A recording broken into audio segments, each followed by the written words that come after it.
Isang mananaliksik si Victor mula sa Maynila na pumasyal sa bahay ng kanyang pinsan sa probinsya. Dahil perpekto ang lugar na yon para magsaliksik, kung ano-anong bagay ang kanyang pinakialaman. Habang naglalakbay sa gitna ng kagubatan, meron siyang nakitang isang lagusan. Isang lagusan na parang papunta sa ilalim ng lupa. Pumasok siya roon, at sa hindi inaasahang pagkakataon, meron siyang natuklasan. Ang bagay na yon ay ang siyang maglalagay sa kanya sa panganib. Naluklok siya sa isang responsibilidad na hindi naman niya talaga ginusto. Mabuti na lamang tutulungan siya ng kanyang labandera na si Magda. Isang babae na akala niya noong una ay paglalaba lang ang inaatupag. Ngunit isa pala itong veteranong manunugis at birador sa gabi. Tuturuan siya nito kung papaano makikipaglaban. Pero sa huli, mapagtatanto ni Victor na ang bagay na kanyang nakuha ay hindi pala para sa kanya. Yung pala ay para talaga sa babaeng si Magda. Ano nga kaya ang mangyayari sa buhay ni Victor sa oras na masangkot siya sa isang nakakakilabot na gulo? Makabalik pa nga kaya siya sa Maynila? O kagaya ng ibang biktima, magiging pataba na lamang siya sa lupa habang unti-unting kinakain ng mga uod? Isa na namang bagong kwentong dapat nating abangan. Makinig at maging mapanuri. Damhin ang ating bagong tampok na kwento. Dito lang sa ating nag-iisang tambayan, ang mga kwento ni Kabanong.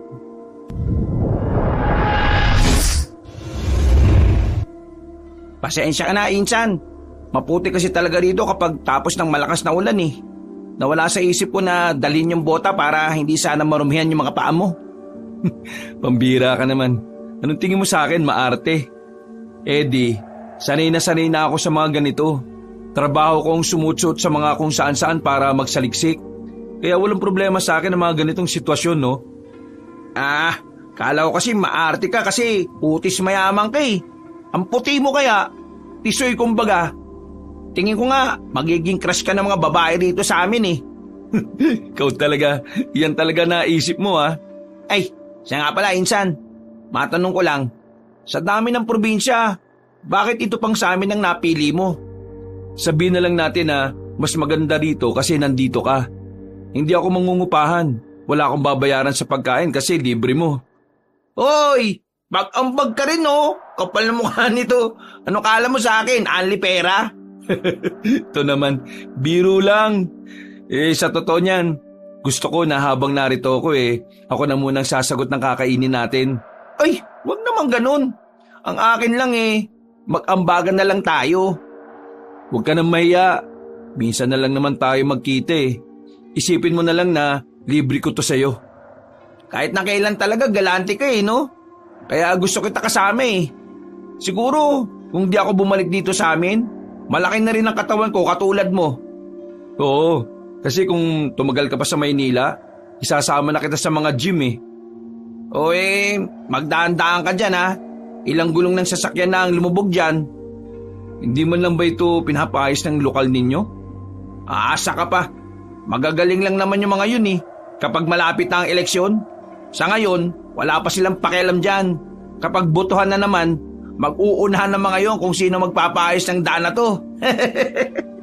Ay nako, hiya mo na nga. Ay, siya nga pala. Nakauwi na rin ba yung utol mo rito sa inyo? Nung nakaraan, nagkausap kami nun Ang sabi niya, magkita na lang daw kami rito. Ay nako, nung nakaraan pa, palaging ang lasing O bakit? May problema yata kuya mo Oo, meron nga. Love life. Niloko ba naman siya nung long time girlfriend niya, Insan? Ay mali, hindi pala long time. 1 buwan lang pala kung tutuusin kasi, di ba, 9 years sila. Pero kasi, nung 1 buwan matapos siyang sagutin ng babae, may kalandian ng iba hanggang ngayon. Bale, niloloko na siya ng babae ng 8 years and 11 months. Ay grabe, kwentado mo talaga Oo naman, para malaman ng kapatid ko kung gaano siya katanga. Malapit sa isa't isa ang magpinsan. Sa katunayan, pareho naman talaga silang taga Maynila noon pa.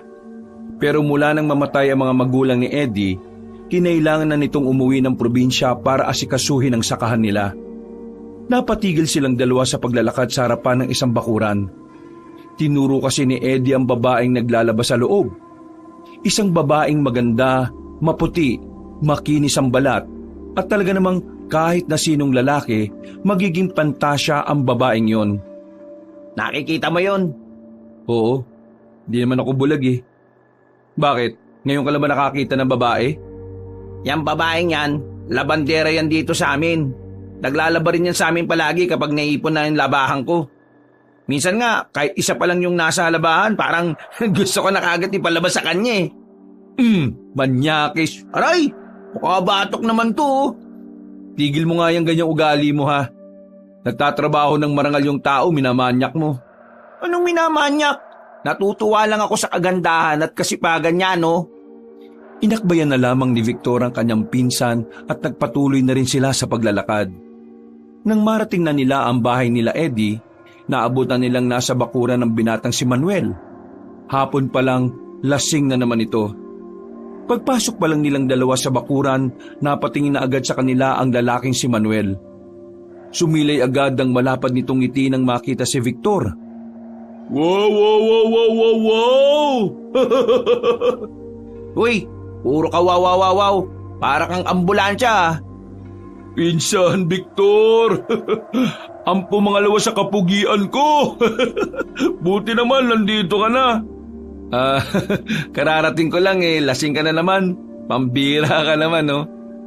Alam mo kasi, meron akong dinaramdam eh. Masakit ang aking damdamin. Oo, alam ko na yan. Sabi na sa akin ni Eddie yung tungkol dyan. Ay, alam mo na pala. Kung ganoon, pwede mo ba akong samahan mag-inom? Uy, maya ka nga. Galing sa mahabang biyahe si Victor, paiinumin mo kaagad.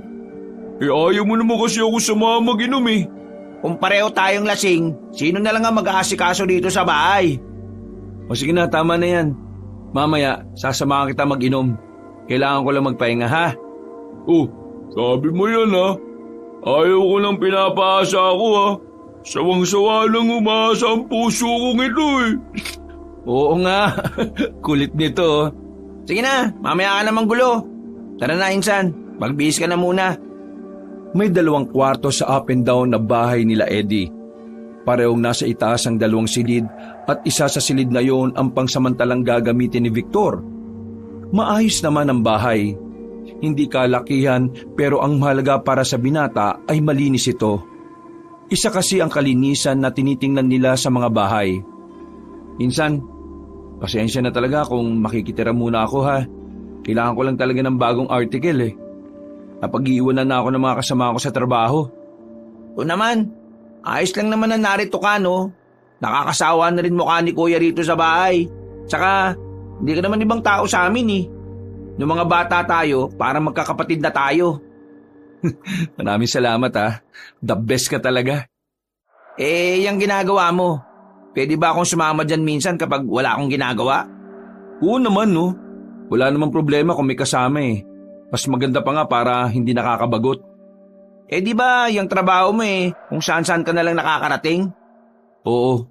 Nung nakaraan nga, sa mga isolated area ko, tipong hindi na naabot ng modernisasyon. Naku, delikado pala trabaho mo, insan. Minsan ba hindi ka natatakot? Kasi alam mo ba yung mga kwento-kwento tungkol sa mga taong hindi na nakakalabas kapag nasa liblib? Yung mga taong kinukuha ng aswang? Oo, aware naman ako sa mga ganyan, insan. Pero wala pa naman akong naririnig na kwento na may aswang na kumuha ng tao eh. Pero naniniwala ka? Na may aswang? Oo! Oo naman. Bilang researcher, hindi naman nabago sa akin ng ganyan. Sa isip-isip ko nga minsan, parang gusto ko makakita ng aswang eh. Alam mo yun? Curiosity. Para naman meron akong bagong article. Kung yan ang gusto mo, sakto punta mo. O bakit? Anong meron dito? Nung nakaraan kasi, may buntis na inaswang dito. Pero hindi pa sigurado kung aswang ba talaga o ibang hayop lang. Marami lang talaga nagsasabi na aswang yun. Pero kasi, hindi aswang ang subject ko ngayon eh. Ang subject ko kasi, mga kakaibang halaman. At base sa research ko, dito sa probinsya nyo marami yun. So hindi pala aswang. Pero If ever naman, di ba? Malay mo, habang naghahanap ka ng alaman, aswang ang makadaupang palad mo. Uy, huwag ka nga magbiro ng ganyan, gagi.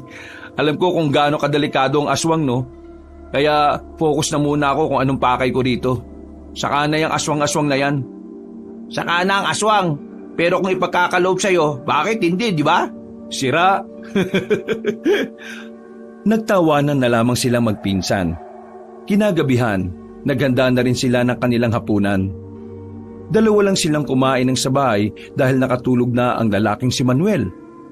Pagkatapos nilang kumain ay sandali na muna silang tumambay sa tapat ng kanilang bakuran habang nagkakape. Sa mga sandaling ito, masasabi ni Victor na sa wakas nakalanghap na rin siya ng sariwang hangin. Kakaiba ang dulot na kapayapaan sa utak ni Victor ang katahimikan na meron ng paligid. Kung ano-anong mga bagay lang naman ang kanilang napag-usapan. Mabilis na lumipas ang mga araw. Tila nasasanay na rin ang sistema ng binatang si Victor sa pananatili niya roon. Maaga na rin siyang natutulog at maagang nagigising. Hindi na rin siya namamahay. Maayos ang kanyang pagtulog kaya nakakapagtrabaho na siya ng matiwasay. Ilang araw nang pabalik-balik ang lalaki sa gubat. Sa ilang araw na yon, kahit na papaano ay may nakukuha na rin siyang mga halaman na pwede niyang gawing subject sa kanyang article. Ganun pa man, hindi na rin makontento ang binata. Kaya hindi pa rin ito tumitigil hanggang sa hindi pa siya nakakakita ng kakaibang halaman para sa kanya. Ang layo na natin. Pahinga na muna tayo. O sige. Nakakalimutan ko. Hindi ka nga pala sanay sa mga ganitong lakad. Sanay naman ako, insan. Ang kaso nga lang, namumulikat ang mga pako kagabi pa eh. Dapat pala, hindi ka na sumama. Ayaw ko naman sa bahay. Nakakapagod kayang tumambay dun. Buti nga si kuya nakakaisip mag-asikaso ng sakahan ngayon eh. Tama naman yun para naman malibang siya. Di yung puro na lang siya inom. Insan, tingnan mo yun oh. Ha? Ang alin? Ayun oh, yung hiwa sa katawan ng puno. Oh, ano bang meron? Alam mo ba, nung nakaraan, yan yung pinag-uusapan ng mga matatanda. O bakit? Kasi galing daw sa aswang ang hiwa na yan? Oo, ang sabi kasi nila, kalmot daw yan ang aswang. Yung mga aswang daw kasi, kapag naghahasa sila ng kuko, sa puno nila sinusubukan. Di sinasabi mong may dumaan na aswang dito? Baka, siguro, marahil. Kung sakali mang may aswang nga rito, di maganda. Iiwan kita para makain ka. Baliw! Ipinagpatuloy na lamang nila ang kanilang paglalakbay. Dakong 5:00 na ng hapon nang makaisip silang bumalik. Malapit na rin kasing sumapit ang kinagabihan. Ayon kay Eddie, mas mahihirapan na silang makabalik kung aabutin sila ng dilim sa gabi. Pero ang totoo, nababahala lang talaga ito sa mga aswang. Sa kanilang paglalakad, isang matandang lalaki ang kanilang nakasalubong. Ang matandang lalaki na yon ay may bitbit na isang sako. Sa unang tingin, aakalain ng matandang lalaki ay mangangalakal lang. Kaya hindi naman sila nagkaroon ng kahit na anong pangamba. Kayong dalawa, anong ginagawa niyo sa kagubatan sa ganitong oras? May ginagawa lang po kami para sa article na kailangan kong buuin. Kayo po, bakit po kayo nandito? Wala po ba kayong kasama? Napatingin sa kanilang dalawa ng seryoso ang matanda. Sa puntong ito, nakaramdam na rin ng kaunting pagkailang ang magpinsan. Ang kagubatan na ang nagsisilbi kong tirahan. Ang mabuti pa, umalis na kayo rito. Umuwi na kayo kung saan man kayo nakatira. Pauwi na rin po talaga kami. Ang kaso nga lang, medyo naliligaw po yata kami. Taga saan ba kayo? Taga Baryo Manikan po. Baryo Manikan? Ang baryo sa dulo ng kagubatang ito?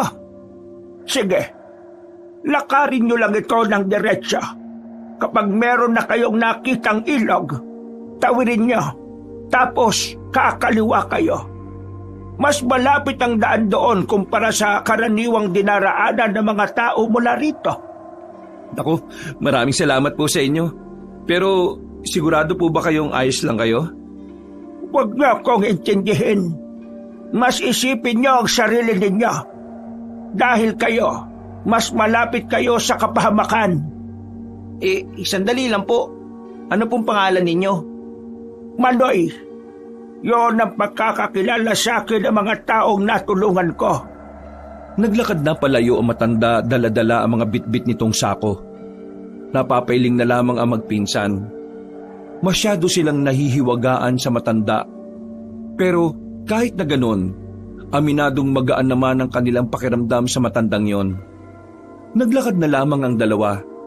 Sinunod nila ang direksyon na sinabi sa kanila ni Manoy. Narating nga nila ang ilog na hindi naman kalakasan ng ragasan ng tubig. Kaya naman, agad-agad din naman silang nakatawid doon. Nang kumaliwa sila, ay narating na rin nila ang daan patungo sa kanilang baryo. Dakong 6:00 na nang makabalik na sila. Habang naglalakad papasok ng kanilang baryo, meron silang nadaanan na kumpulan ng tao sa tapat ng isang bahay. Hindi na naiwasan na magpinsan na makiosyoso doon. Nakita nila ang isang babaeng nakatulala habang nakaupo sa gilid. Pilit itong kinakausap ng mga tao, pero hindi ito makapagsalita. Ayon sa kanilang naririnig, nakakita raw ng kakaibang nilalang ang babae. Ang nilalang na sinasabi nito ay kinakain daw ang katawan ng isang magsasaka sa gubat. Sa hindi malamang dahilan, biglang nagtayuan ang kanilang balahibo. Nagkatinginan na magpinsan. Pag-uwi nila sa bahay, naroon si Manuel na abalang nagsisibak ng kahoy. Inabutan nila itong naglalaga na sa salangan. Kita niyo yung kumpulan ng tao dyan sa kabila? Biktima raw ng aswang yun. Totoo ba talaga? Oo, kapatid yun ng tropa ko eh. Sabi ng tropa ko, nung nakaraan pa raw nakakakita ng ganun yung babae. Pero ngayon daw, mas malala. Kaya ngayon, parang nababaliw na yung kapatid niya. Hindi na makausap na maayos eh. Masyado yatang nasyak sa nakita niya. Ikaw ba namang makasaksi ng aswang eh? Nilalapa yung matandang lalaki, talagang masasyak ka nun. Ano naman kasi yung ginagawa niya sa gubat? May taniman sila sa gubat. Siguro kukuha siya ng tanim nila kanina. Partida anong oras pa lang yun, baliwanag pa. Naniniwala naman ako sa aswang. Pero hindi ko lang inaasahan na ganito pala talaga kalala. Nakilala na ba yung matandang lalaki? Kung sabi ng tropa ko, sabi ng kapatid niya, parang dayo lang yung matanda na yun. Mukhang nagkatotoo na nga yung sinasabi ni Aling Musni ah. Sino naman si Aling Musni? Kilalang manghuhula yun dito sa amin. Weirdo mga sinasabi nun. Kaya yung ibang tao galit sa kanya eh. Noong nakaraan, ang sabi ni Aling Musni, may paparating daw na dilubyo. Akala nung iba nung nakaraan, tinutukoy ni Aling Musni yung bagyo. Pero tingin ko, itong mga nangyayari yung tinutukoy niya eh. Sa aswang, maniniwala pa ako. Pero sa hula, nalalabuan ako dyan eh. Kasi naman insan, legit yung mga sinasabi ni Aling Musni. Nung nakaraang taon, munti ka na siyang makulong. Pero walang nangyari kasi wala namang kaso para sa mga manghuhula eh. Ang sinabi niya kasi, magkakaroon ng sunog sa munisipyo. Walang naniwala. Pero nangyari talaga. May namatay 2. Isang guard, tapos isang janitor. Marami pa siyang mga pangitay na nangyayari. Alam nyo, parang kakaiba pala talaga rito sa inyo yan, no? May aswang, may matandang babae na nagdidilang anghel. Baliw, hindi nagdidilang anghel. Yung mga sinasabi niya, nangyayari na talaga, kahit hindi niya pa sabihin. Nakikita niya lang sa pangitain niya. Kesa ini-stress niyo sarili niyo sa mga bagay na ganyan. Bakit hindi niyo na lang ako ipagsibak ng kahoy? Ako na magluluto nito oh. Oo nga. Buti naman at hindi ka nalasing ngayon, kuya. Wala namang mangyayari kung malulugmok ako eh. Kung masaya na siya sa iba, bahala na siya sa buhay niya. Yan ang gusto ko sa iyo, insan. May planong makamove on. Makalipas ang ilang minuto ay sabay-sabay na rin silang kumain. Napatigil lang sila nang biglang may kumatok sa pintuan. Pagbukas ni Eddie, nakita nila ang babaeng si Magda. May daladala pa itong planggana na stainless. Nasamit pa si Eddie sa kinakain nito nang makita ang pawisang itsura ng dalaga. Dumaan lang ako dito para sabihin sa inyo, bukas ay maaga ako maglalaba rito sa inyo. Nakita ko kasi yung mga labahan niyo sa labas malapit nang maging bundok. Oo. Buti naman at napadaan ka. Pupuntahan pa nga sana kita sa inyo mamaya para sabihan ka eh. Mukhang may bagong mukha sa inyo Oo. Si Victor, pinsan namin. Victor? Hello. Magandang gabi. Ngumiti lang ang dalaga kay Victor. Makikipagkamay pa sana si Victor kaso bigla na lamang humarang sa kanya ang binatang si Eddie. O sige na, atid na kita sa inyo kasi gabi na Alam mo naman na may mga kumakalat na kwento ngayon tungkol sa mga aswang. Sinamahan na ni Eddie ang babae palabas ng kanilang bakuran. Natatawa na lamang si Manuel kay Victor. Nahunahan ka. Babagal-bagal ka kasi. Hindi naman ako interesado, no? Makikipagkamay lang naman ako bilang respeto na dumaan siya rito at nakipagkilala. Utot mo, Blue. Bata pa lang tayo, alam kong lagi kang nauunahan ni Eddie pagdating sa babae. Paanong hindi maunahan? May pagkamanyak yung kapatid mo, no? Ipinagpatuloy na lamang nila ang kanilang kinakain. Makalipas ang ilang oras, ay sakalang nakabalik ang binatang si Eddie. Kung saan-saan pa kasi ito dumaan. Kinabukasan ng umaga, maagang nagising ang tatlo. Wala naman silang gagawin ng oras na yun.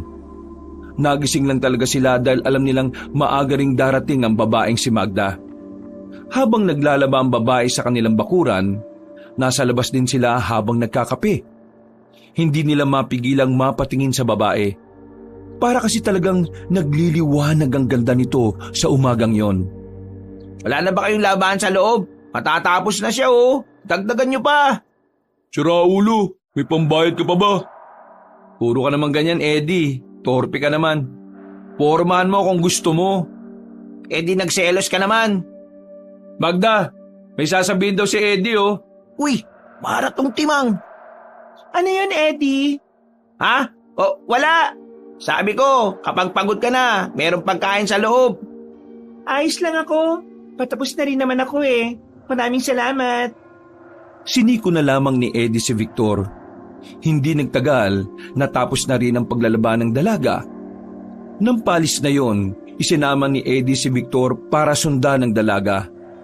Pareho kasing kinain ng kurisidad ang dalawa kung saan ba talaga nakatira si Magda.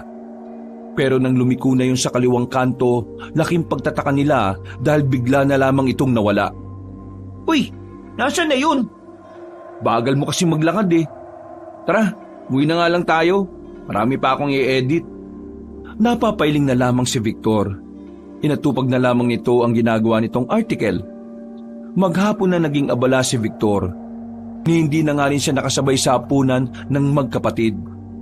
Pagbaba niya ng sala, wala si Eddie at Manuel. Sinilip niya yon sa labas pero wala pa rin. Babalik na sana siya sa loob nang makakita siya ng asong itim sa gilid. Nakatingin yon sa kanya na parabang kinikilala siya. Uy aso, sinong amo mo?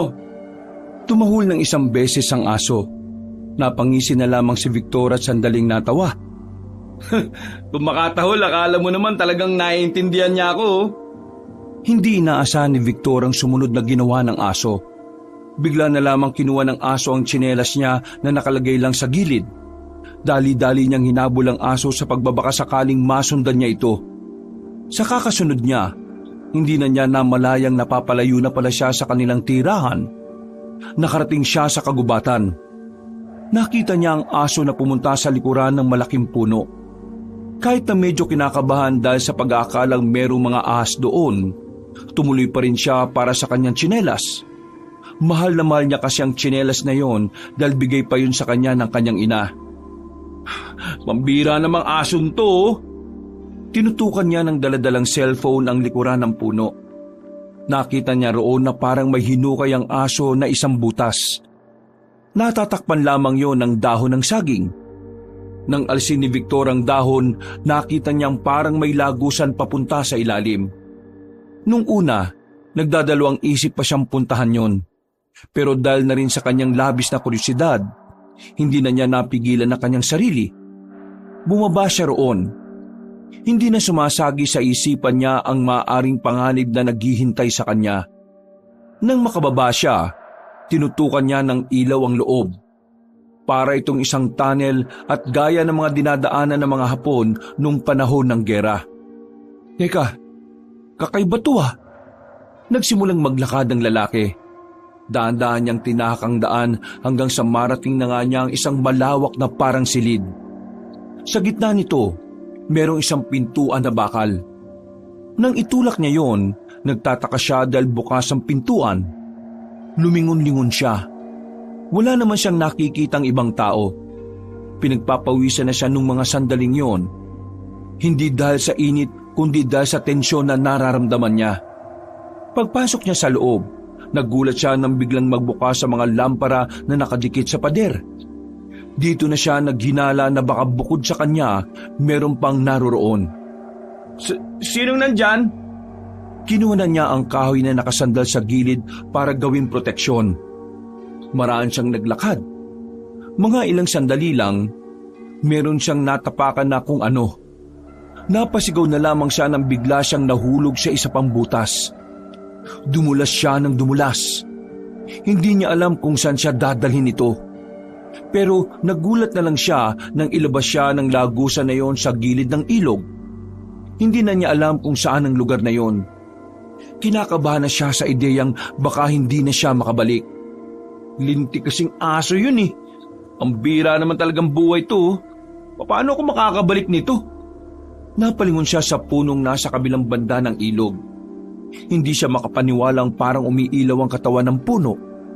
At sa hindi na naman niya malamang dahilan, unti-unti na namang humahakbang ang kanyang paa palapit doon. Para bang hinahatak talaga siya para lumapit. Nang makalapit na siya, ay sa kanya lamang nakita ang isang espada na nakabaon sa katawan ng puno. Nagtataka niya muna itong sinuri. Sa buong buhay niya ay ito ang unang pagkakataon na nakakita siya ng ganon. Kinusot-kusot niya pa ang kanyang mga mata sa pag-aakalang nananaginip lamang siya. Pero totoo ang nangyayari.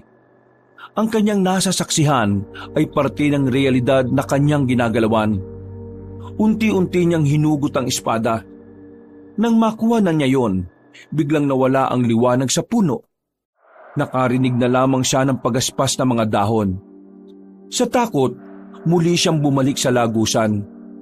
Kahit na hirap na siyang akyatin yon, ay ginawa niya. Marahil dahil na rin sa takot kaya nagawa niyang makabalik. Nakalabas siya sa butas na yon at muling nakabalik. Wala pa rin ang makapatid na Edith Manuel sa bahay. Parang wala siya sa sariling tiningnan ng espada. Hanggang sa mga sandaling ito, hindi pa rin siya makapaniwala na dinala niya yon. Gagi, anong gagawin ko dito? Nang marinig na niya ang tinig ng magkapatid sa bakuran, ay dali-dali niyang inilagay ang espada sa ilalim ng kama. Sakto namang pinuntahan na siya ni Eddie sa kanyang silid. Oh, bakit parang nakakita ka naman ng multo? Tsaka, bakit ang dumi ng katawan mo? Gumapang ka ba sa lupa? Ha? May nakita kasi ako kaninang manok. Ayun, inuli ko kaso ang bilis. Madapa-dapa ako sa lupa kaya eto, nagkaganito ako. Sus, pambira ka. Huwag ka basa-basa manghuhuli ng manok. Baka mamaya kinamampidring yun, di nadali ka. Basagulero pa naman yun. Ha? Ganun ba? Teka, saan ba kayo galing? Sa sakaan lang. May bumili kasi ng mga una naming ani ni kuya eh. Gutom na kasi ako eh. Kain na tayo. Kumain na kami kanina. Ikaw, kumain ka na. Pero magpalit ka nga muna ng suot mo. Para kang napabayaan eh. Lumabas na rin si Eddie. Napabuntong hininga na lamang din si Victor.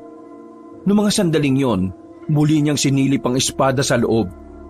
Napailing na lang ang lalaki. Makalipas pa ang ilang araw, naging abala ang binata sa kanyang ginagawang article. Ilang gabi na niya itong inaatupag. Pero sa kasamaang palad, hindi natuwa ang kanilang boss nang ipasa na niya yon sa email ng kumpanya. Banas na banas ang binata nung hapon na yon. Kailangan na naman kasi niyang umulit. May kapareho kasi siyang subject at ang mas masakla pa, mas nauna pa sa kanya yung nagpasa. Ganun ba talaga kahirap yung ginagawa mo? Oo, mahirap. Lalo na kapag yung mga katrabaho mo, kapareho mo yung utak. Kasi kung anong gusto mo, malamang gusto rin nila. Kaya nga ako nagpunta rito sa inyo para makahanap ng kakaiba eh. Putik na yan. Ganon din pala nahanap ng isa kong katrabaho. Paano na ngayon yan? Napasandal pa si Manuel sa dingding habang nanguya ng mangga. Silang dalawa naman ni Eddie ay nasa sahig lang nakaupo at napapak naman ng bagoong. Di balik ako sa umpisa. Hahanap na naman ako ng halaman na walang katulad sa katrabaho ko tapos gagawa ulit ako ng article. Kailangan ba talaga halaman? Hindi ba pwedeng hayop o nilalang? O kaya aswang? Total, yun naman ang uso ngayon dito eh. Nasabi ko na nga sa kanya yan, kaso ang sabi niya, halaman daw talaga. Wala naman akong sinabi na halaman lang. Ang sabi ko, yung kakaiba na pwede naming itampok sa ilalabas na magazine ngayong taon. Paano kaya kung subukan ko nga itong aswang na to? Sigurado ka bang ayos lang talaga? Baka mamaya mas lalo mabwisit sa'yo boss mo kasi biglang horror yung sa'yo. Wala na siya magagawa kapag tapos na. Ang mahalaga, ako ang kakaiba. Uy, pinibiro ka lang namin ha. Alam mo ba kung gaano kadelikado ang aswang? Baka mamaya niyan mapahama ka pa eh. Akong bala, kayang-kaya ko yan. Sumilay ang nakakalokong ngiti ni Victor. Tila bigla na lamang itong nagkaroon ng matinding interes sa mga aswang. Malakas ang kanyang loob dahil ang akala niya basta-basta lang ang mga aswang. Kaya naman ilang araw pa ang nakalipas, nag-umpisa na nga ang binata sa pag-i-interview ng mga taong may alam sa mga aswang. At sa dami ng kanyang mga napagtanungan na kadalasan ay matanda, marami na rin siyang mga naisulat na detalye na kanyang magagamit. Mas madali para sa kanya ang bagong subject na kanyang pinili. Isang gabi, niyaya ni Victor ang kanyang pinsan para gumala sa kagubatan. Ito ang oras na susubukan nilang makakuha ng video ng isang aktwal na aswang. Noong mga sandaling yun, walang nararamdamang takot si Victor. Sa halip, excited pa siya sa maaaring mangyari. Alam mo, Insan, tingin ko, hindi talaga tama tong gagawin natin eh. Oh, bakit naman hindi tama? Kailangan ko nga to sa trabaho ko eh. Ikaw naman kasi, sinabi na kitang huwag ka nang sumami. Nag-aalala kasi ako sa'yo. Mamaya mapahama ka pa. Ako pa mayari kay tita. Uy, narinig mo ba yon? Ha? Ang alin? Wala, joke lang. Takot ka kagad no? Ito naman talaga parang sinaulo eh. Biro lang, to naman Nang maglalakad na sana sila uli, napatigil sila nang makarinig ng parang tunog ng paniki. Yung bang tunog ng ik-ik. Na nung una, hindi naman nila alam kung saan nagmumula. Hinihilan na siya ni Eddie para umalis. Pero mas lalong nagkaroon ng interes si Victor noong mga sandaling yon. Para sa kanya, yun na ang tamang pagkakataon para magtagumpay siya sa kanyang trabaho. Dito ka na lang. Ako na lang hahanap. Uy, teka, sasama na ako. Baka mamaya ako pa atakihin dito eh. Parang batang nakasunod si Eddie sa kanya. Nakahawak pa yun sa kanyang damit. Palingon-lingon sa paligid at kung saan-saan itinatapat ang ilaw. Bumuntong hininga si Victor. Nang marating na nila ang harapan ng puno ng akasya, dito na nila mas malakas na narinig ang kakaibang tunog. Kahit na wala silang dala na kahit na anong sandata na pamprotekta at tanging kamera lamang ang meron at flashlight, hindi pa rin nagdalawang isip si Victor na tingnan kung ano ang nasa likuran ng malaking puno na yon. Pagtutok nila ng ilaw doon, saktong natalisod si Eddie. Dahilan para masagi siya nito at mabitiwan ang hawak-hawak na kamera. Tumutok lang sa babae ang kamera at tanging paalang ng aswang ang nakuhanan. Laking gulat naman ng magpinsan nang makita nila ang aswang na nakatingin sa kanila. Meron din silang nakitang katawan ng babae na wala ng buhay. na ang hinala nila, ang aswang na yon ang gumawa. Tumakbo ang aswang daladala ang katawan ng babae. Sa sobrang pagkabigla, hindi agad nakagalaw ang dalawa. Pero nang matauhan, dali-daling kinuha ni Victor ang kamera at kinuhanan ng pinanggalingan ng aswang. Kitang-kita roon ang nagkalat na dugo.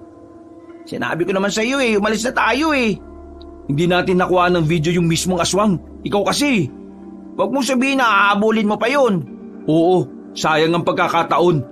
Baliw ka na talaga no? Ano ba para tong bata? Kailangan ko to, no? Ikaw, umuwi ka na muna. Hindi pinakinggan ni Victor ang kanyang pinsan. Naglakad siya para sundan kung saan nagtungo ang aswang. Hindi na rin sumunod sa kanya si Eddie sa sobra nitong takot. Pero hindi pa naman nakakalayo si Victor, napatigil na siya dahil bumalik ang aswang para sa kanya. Pagtutok niya ng ilaw, nakita niyang nasa harapan na niya yun. Duguan ang bibig. Magkahalong dugo at laway ang umagos mula sa bibig nito. Kitang-kita niya rin ang mahahaba nitong pangil. May pagkakataon na sana siyang tutukan ng video ang aswang, pero hindi niya inakala na kakaibang kilabot ang kanyang mararamdaman. Kilabot na tila nagpatigil ng utak niya.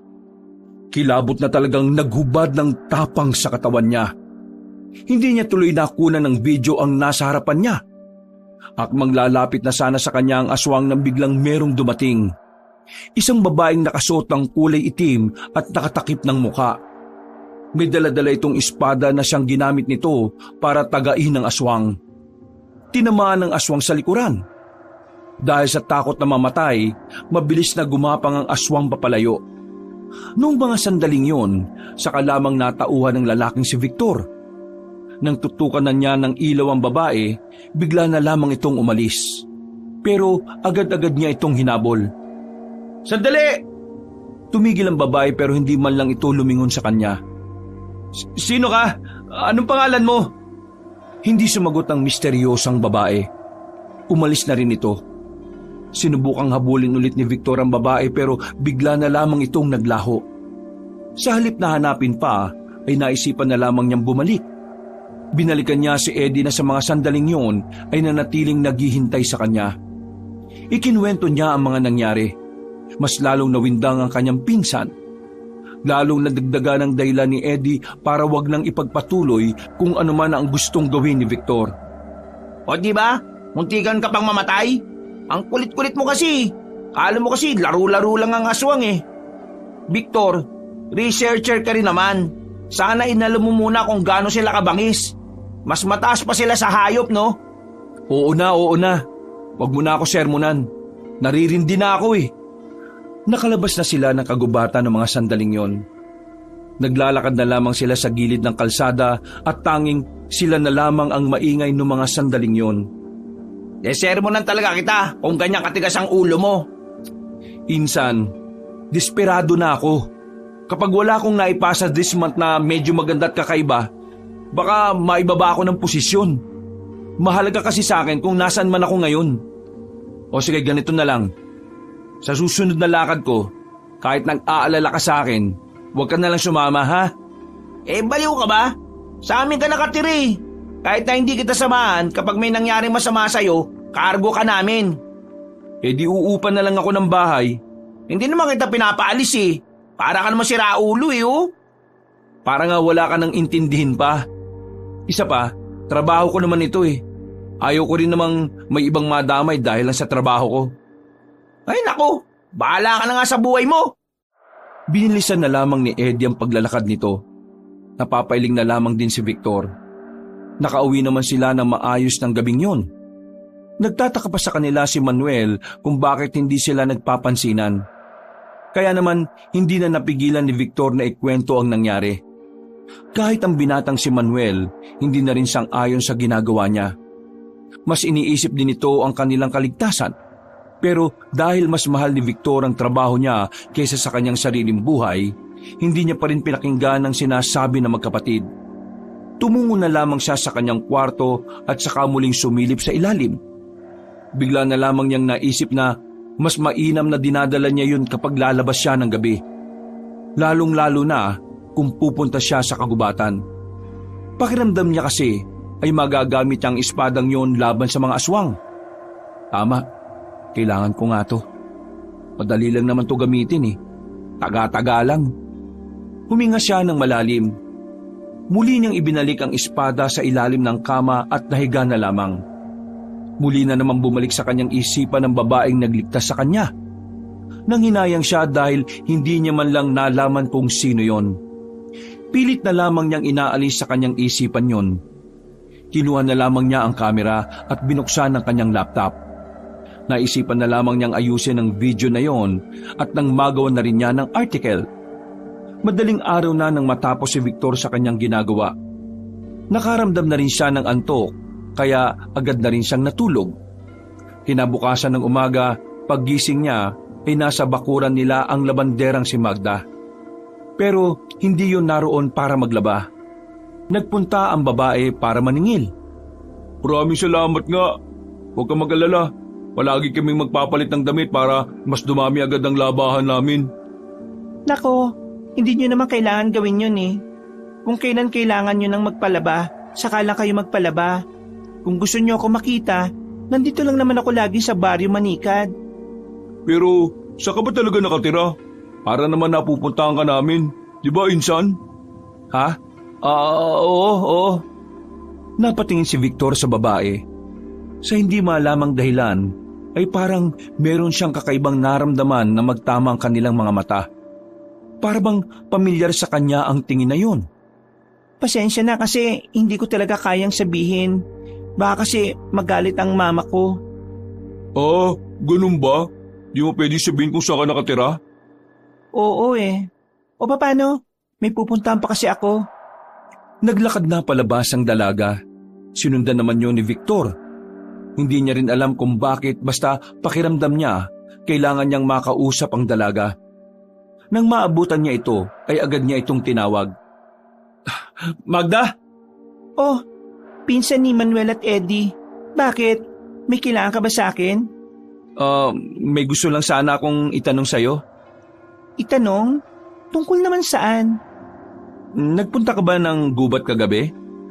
Sa gubat? Hindi. May dapat pa akong gawin sa gubat? Hindi ko rin alam. Para kasing pamilyar yung aura mo sa akin eh. Baka kasi lagi mo na ako nakikita. Hindi eh. Parang ano talaga eh. Basta. May sasabihin ka pa ba? Aalis na kasi ako. Maraming aswang ngayon na gumagala. Nabalitaan mo na ba yung mga nangyari? Yung may babaeng nawawala raw na kinuha umano ng aswang? Oo, yun nga ang sinasabi ko.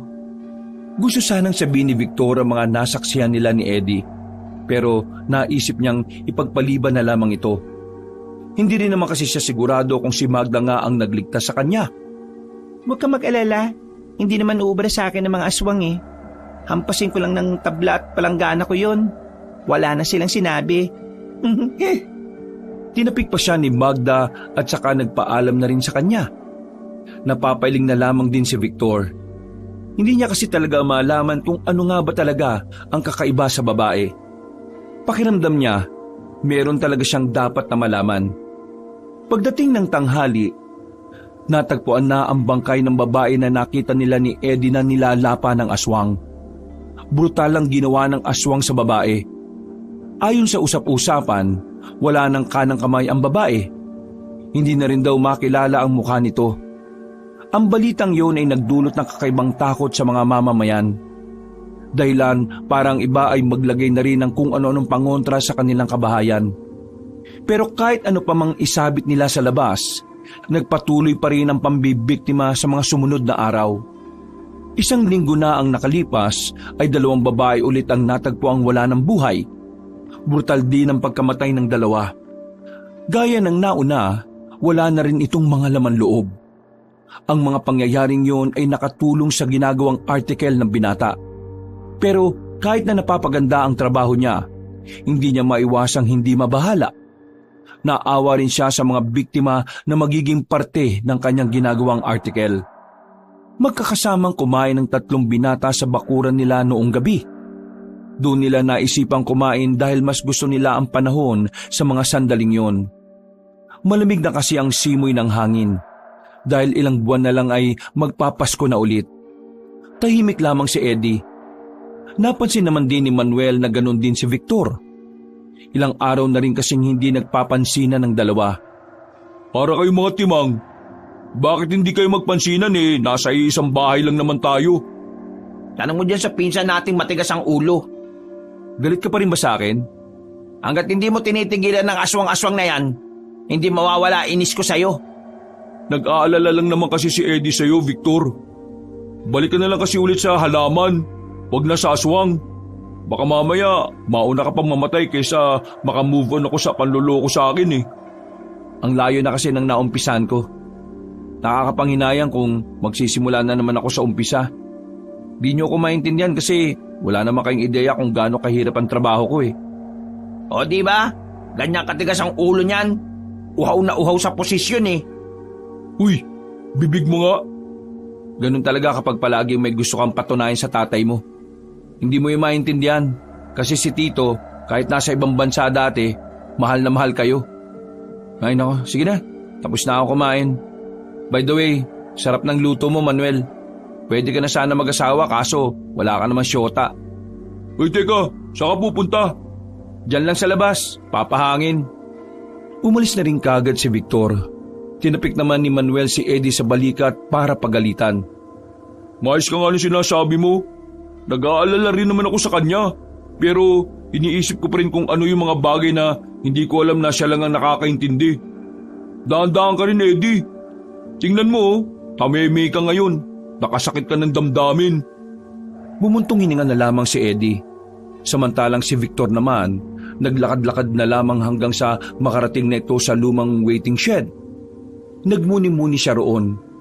Dahil boring at walang magawa, naisipan ni Victor na kunin ang espada. Natsyempohan niyang nasa loob ng silidang magkapatid kaya nailabas niya ang espada nang hindi nakikita ng mga yon. Tumungo siya sa malapit na ilog sa kanila. Wala nang katao-tao roon. Kahit na may bahid ng pagkabahala dahil sa maaring banta ng mga aswang, tumambay siya roon habang sinusubukang gamitin ang espada. Winawasiwas niya yon. Pero kahit na anong gawin niya, hindi na niya nakikita ang kakaibang liwanag na nakita niya noong una niya itong matagpuan. Ano kayang meron dito? Tiningnan niya ng maigi ang espada, pero natigilan ng kanyang ginagawa nang makitang may dalawang tao ang dumating. Isang babae at isang lalaki. Sa naririnig niyang tawanan ng dalawa, alam na agad niyang merong gagawing kababalaghan ng dalawa. Nagtago na muna siya sa gilid. Pumeso naman ang magkasintahan sa likuran ng malaking puno.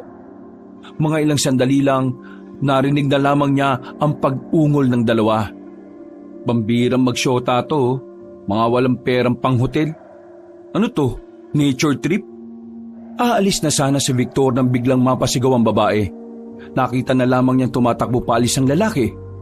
Iniwan nito ang kasintahan, habang ang babae napapaupo at napapaatras.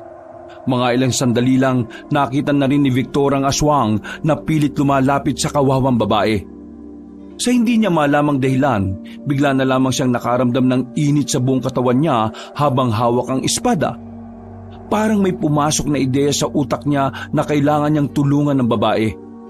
Akmang hawakan na ng aswang ang babaeng yun nang tumakbo si Victor papalapit. Nagulat ang aswang sa kanya. Hindi na yun nakapaghanda pa. Tinagana ni Victor ang aswang at tinamaan naman yon kaagad sa balikat. Agad na tumumba ang nilalang. Ang babae naman ay nagtungo sa kanyang likuran. Takot na takot.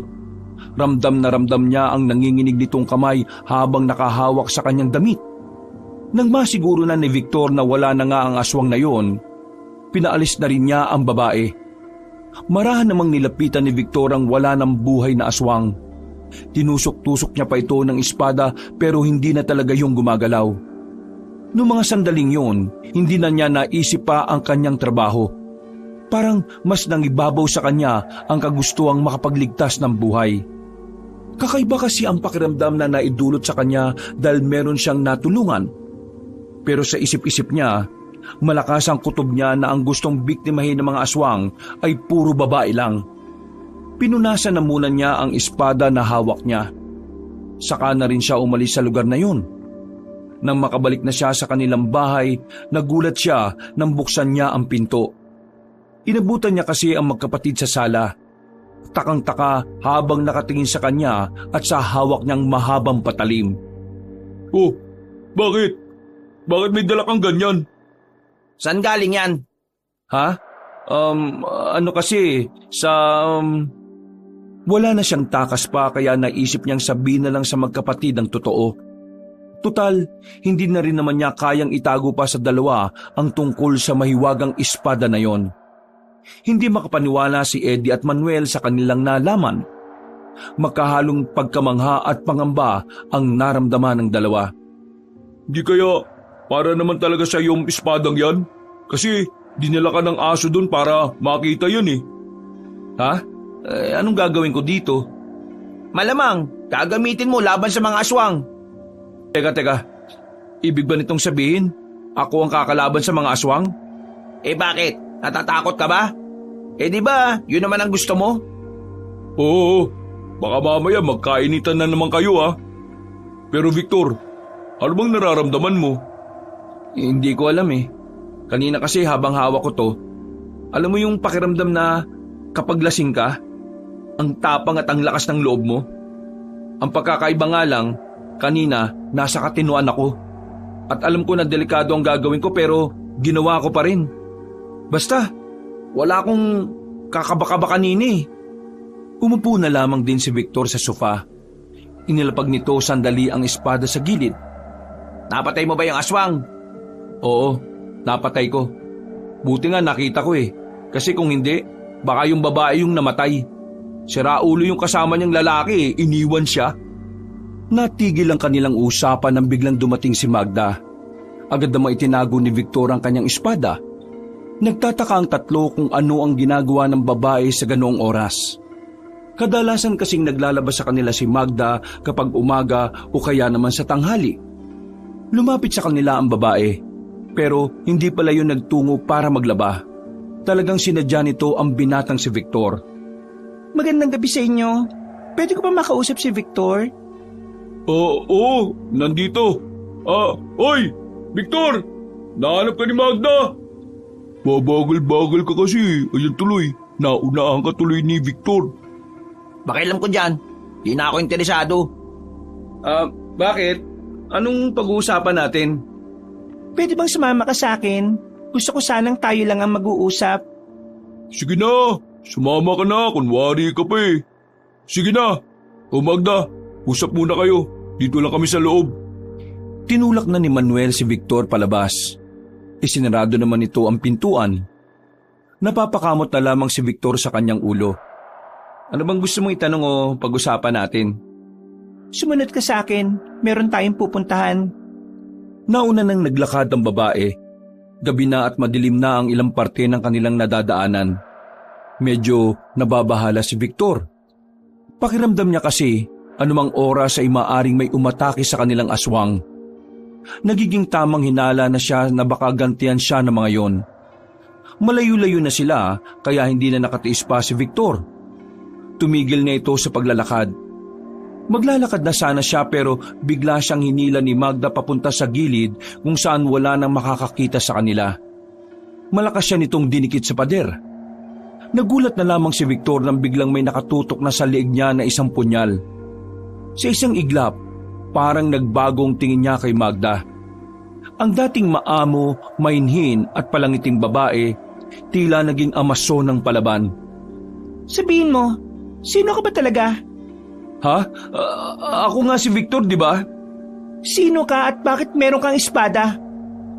Teka, paano mo nalaman yon? Nakita kita kanina kung paano pinaslang ang aswang.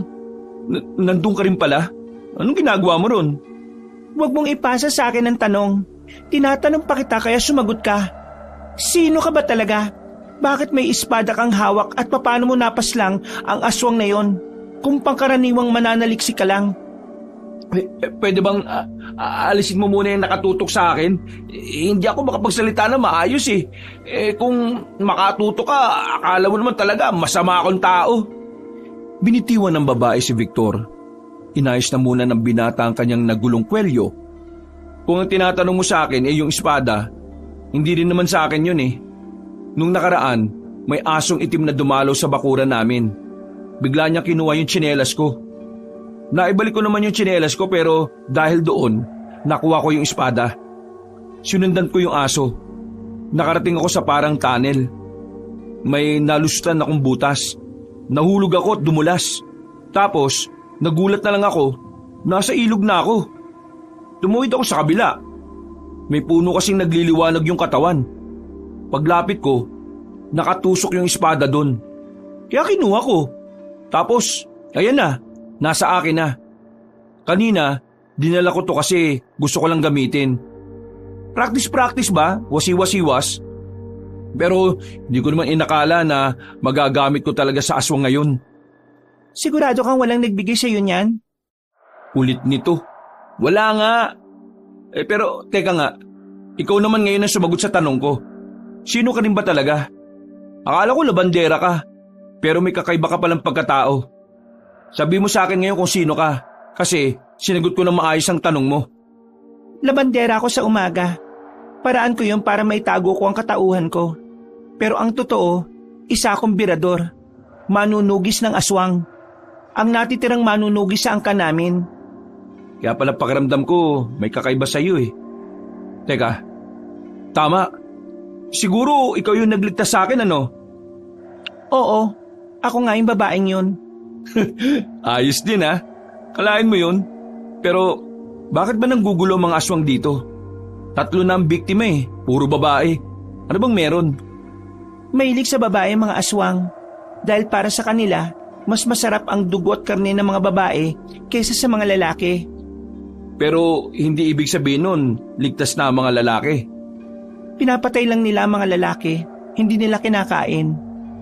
Siya nga pala, wag mo na muna itong ipapaalam sa iba ha. Total meron kang espada. Tingin ko, kailangan natin magtulungan para puksain ng mga aswang dito. Teka, wait lang. May trabaho kasi akong ginagawa eh. Hindi ako nagpunta rito para makipagpatayan sa mga aswang na yan. Kaya ba ng konsensya mong manahimik lang, kahit na may kaya ka namang gawin? Nako, ayos. Nangonsensya pa to. Bukas ng hapon, pumunta ka sa kabilang baryo. Sa baryo Magsayo. Malapit lang dito. Doon ako nakatira.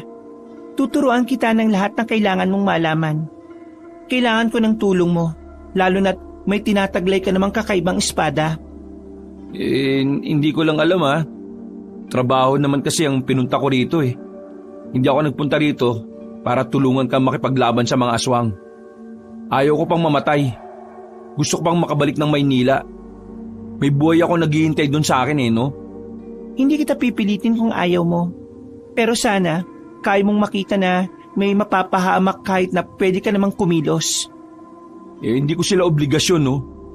Siguro naman maintindihan ng Diyos na may sarili din naman akong buhay.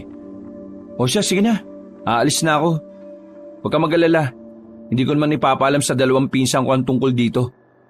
Bumuntong hininga ang lalaking si Victor at naglakad na rin paalis. Pailing-iling lang siya.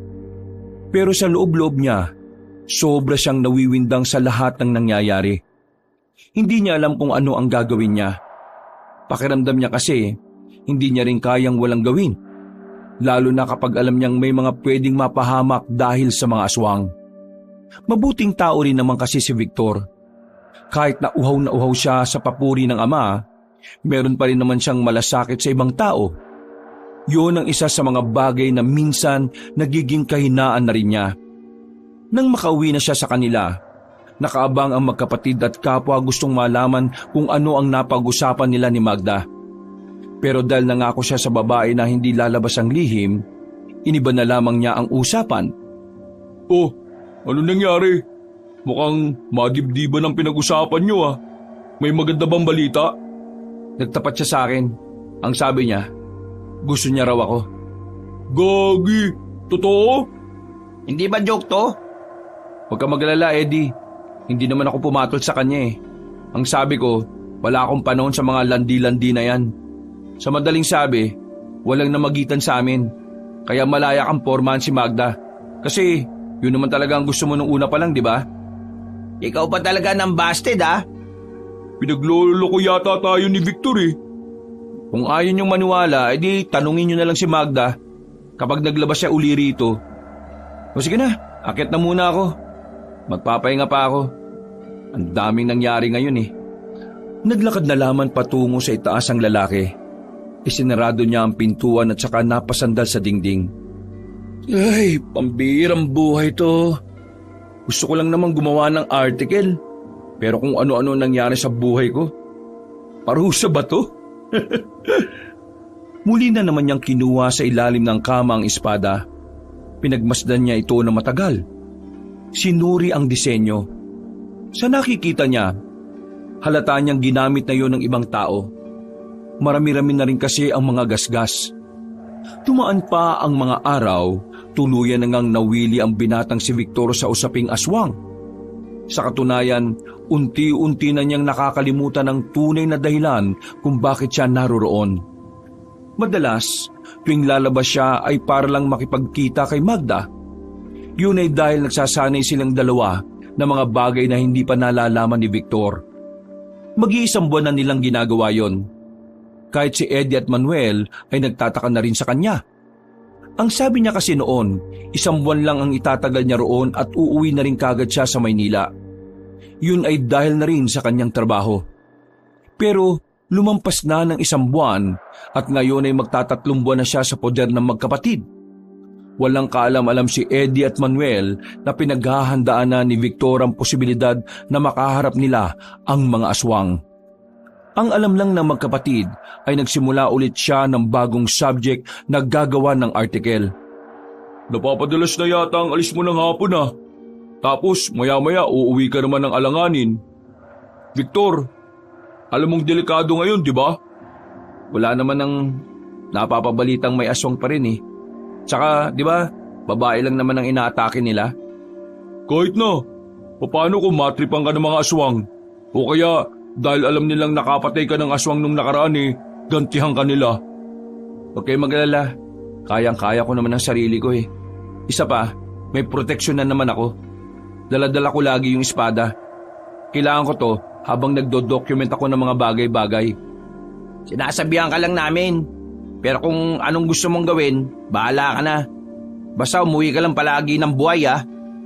Tumangot ngumiti na lamang si Victor. Dali-dali na rin siyang lumabas ng bahay. Tinungo niya ang lugar kung saan sila madalas magkita ni Magda. Pero hindi pa man siya nakakarating doon, narinig na niya ang tinig ng kanyang pinsan na si Eddie. Sa kanya lamang napagtanto na sinundan pala siya nito. At kasama pa talaga si Manuel. Mabilis niyang inalis ang tela sa espada. Pakagat pa lang naman ang dilim kaya mabilis niyang narating ang magkapatid. Pambihira naman. Bakit ba kasi kayo sumunod? Ikaw, saan ka ba talaga pumupunta? Hindi ka naman dumadaan dito dati ah. Mamaya na nga kayo magtalo. Yung aswang Victor, muntikin na niya kami madagit. Nandyan lang siya, gumapang sa puno. Sige, sa likod lang kayo ah. Ako nang bahala. Sigurado ka ba talaga? Hindi ka ba natatakot? Hindi na nagsalita pa si Victor nang maramdaman na niya ang presensya ng aswang. Gapang lang yun ng gapang sa paligid. Hindi nagtagal, bigla na lamang siyang sinakmal ng isang aswang na lumabas sa gilid. Buti na lamang ay agad siyang nakailag. Sa muling pag-atake ng aswang sa kanya, hindi na siya nagdalawang isip na iwas-iwas ang kanyang hawak na espada. Tinamaan niya naman yun. Bumulagta agad ang aswang, pero hindi nila inaasahan na meron pala itong kasama. At sa pagkakataong ito, nakita ni Victor na mas malaki na sa kanya ang lalaking aswang. Pero hindi man lang nakaramdam ng kahit na anong takot ang binata. Sa halip, mas pinag-igihan niya pa ang pakikipaglaban. Winasiwas ni Victor ang kanyang espada. Namamangha naman sa kanya ang dalawang magkapatid. Hindi sila makapaniwala sa galaw ni Victor na parabang kalkulado, organisadong-organisado. Parang kabisadong-kabisado na ni Victor ang mga ganoong sitwasyon. Nang mapaibabaw ang aswang kay Victor, ay nabitiwan nito ang espada. Pero hindi yun naging problema sa lalaki. Tinuhod ni Victor ang aswang sa pagitan ng hita nito. Halos mamilipit ang aswang na yon dahil sa kanyang ginawa. Nang makalis na ito sa ibabaw niya, hindi na siya nagdalawang isip na damputin muli ang espada. Tinaga niya ang aswang sa leeg at tuluyan niya itong sumubsob sa lupa. Grabe, ang galing mo naman. Saan mo natutunan yan? Mami ka nga sa akin. Tungkol pa ba sa trabaho mo ang dahilan kaya lagi kang umaalis? Huminga na muna ng malalim ang binata. Palagay niya, ito na rin ang tamang dahilan para ipagtapat ang katotohanan. Ayaw na rin naman kasi niyang maglihim. Para na rin mabawasan na ang pag-aalala ng dalawa. Nagsanay ako kung paano gamitin ang espadang to. Sumali ka sa isang samahan, no? Kasi hindi mo naman basta natututunan yan kung ikaw lang naman mag-isa. Wala akong sinalihan, pero may nag-iisang tao na nagturo sa akin ng lahat. Sino naman? Magsasalita pa sana si Victor nang marinig nila ang tinig ng babaeng si Magda. Lumabas ito mula sa likuran ng puno. Ibang-iba ang suot nito, malayo sa pagiging labandera. Mukha itong mga ngaso at may mga palaso sa likod at pana. May nakasukbit din doong espada. Ako ang kasama ni Victor sa pagsasanay niya. Magda? Ikaw? Hayaan niyong ipaliwanag ko ang lahat ng bagay na dapat niyong malaman. Mas lalong nawindang si Eddie at Manuel. Hindi sila makumbinsi na si Magda ay isa palang manunugis at birador ng aswang. Walang-wala naman kasi talaga sa itsura ni Magda ang mga ganong klase ng gawain. Maamo ang mukha nito at nakilala nila ito bilang mainhin na labandera. Bakit ka nagpapanggap na labandera? Para maitago ko ang tungkol sa pagiging manunugis ko at para makapagmanman ako dito at mabantayan ko ang mga baryo ninyo. Ibig sabihin ba nito, hindi ka talaga mahinhin? Hindi mahinin yan. Kung alam niyo lang kung gaano ako pinahirapan ng babaeng to. Araw-araw akong binubugbog nito. Di ko nga alam kung bakit di niyo man lang napansin eh. Kuya, parang kayang-kaya tayong ibalibag nito ni Magda ah. Pero huwag kayong mag-alala. Aswang lang naman ang binibira ko. Paano yan ngayon? Alam na nitong dalawa. Isa sa mga dahilan kung bakit pinaalam ko na rin sa kanila ay dahil isasama natin sila sa laban. Ha? Pinagsasabi mo? Tuwag ka ba? Ang lakas-lakas mong magkagusto sa akin tapos takot ka sa aswang? Wala kang pag-asa sa akin kung ganyan kakalambot. Ikaw, ayaw mo rin? Ako? Ha? Sige, sasama ako. Aswang lang naman yun eh. Tingnan mo, sinisipa ko pa nga tong aswang eh. Patay na yan kuya eh. Subukan mo kayang sipahin yung buhay pa. Eddie, kung ayaw mong sumama, si Manuel na lang siguro. Sa totoo lang, kahit na walang aswang ngayon, nararamdaman itong babaeng to na may binabalak na masama ang mga yon. Kaya nga sinisimulan na rin naming maghanap ng mga makakasama. Hindi ko alam kung kakayanin ko yan. Alam niyo naman na takot ako sa aswang. Huwag ka matakot. Isipin mo na lang na kasama mo ko palagi. Tiningnan ni Magda ng malagkit ang binatang si Eddie. Hinawakan pa nito ang dibdib ni Eddie. Parang yelong natunaw ang binata dahil sa ginawa ng dalaga. At sa huli, wala nang nagawa pa si Eddie kundi ang pumayag na lang din. Isinama nila Victor ang magkapatid sa lugar kung saan sila madalas na nagpa-practice. Noong mga sandaling yun, marami agad natutunan ng magkapatid. Pinaliwanag ni Magda ang sitwasyon. Dito nalaman ni Eddie at Manuel na kahit walang paramdam ang mga aswang, ay nalalagay pa rin sa alanganin ng kanilang lugar at mas lalo na ang kanilang buong probinsya. Ayos din pala itong ginawa niyong malita kampo-kampo ah. Sigurado ba kayong pagsasanay lang ginagawa niyo rito? Tumingin na masama si Magda kay Manuel. Nakita ng lalaki na walang balak makipagbiruan ng dalaga kaya agad nitong binawi ang sinabi. Ay, ang ibig ko sabihin, kung nagiinuman din ba kayo rito? Kasi may nakita akong bote ng alak eh. Yan, si Magda. Malakas uminom. Nung nakaraan nga. Sandali lang. Bakit? Huwag ka nga munang maingay. Nanahimik silang apat. Bigla na lamang dinampot ni Magda ang espada nito at sinabihan silang sumunod. Hindi naman nagsayang ng oras ang magpipinsan. Tumakbo sila para habulin si Magda.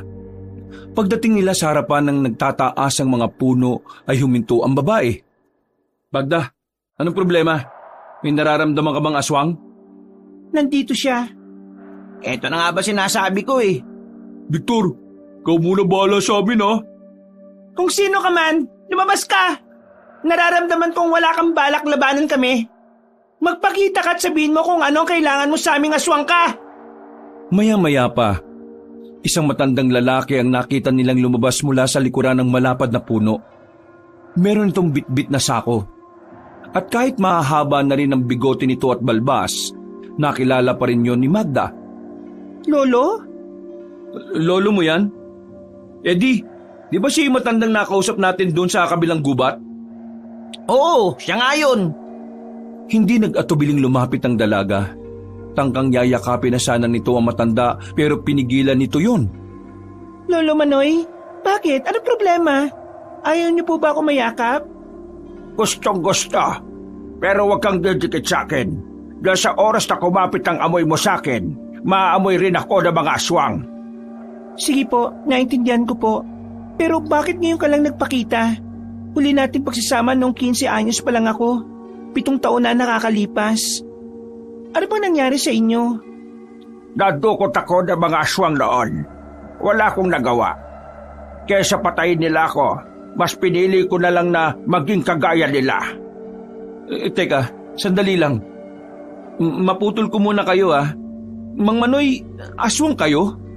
Oo, aswang ako. Naging aswang ako sa pamamagitan ng Yanggaw.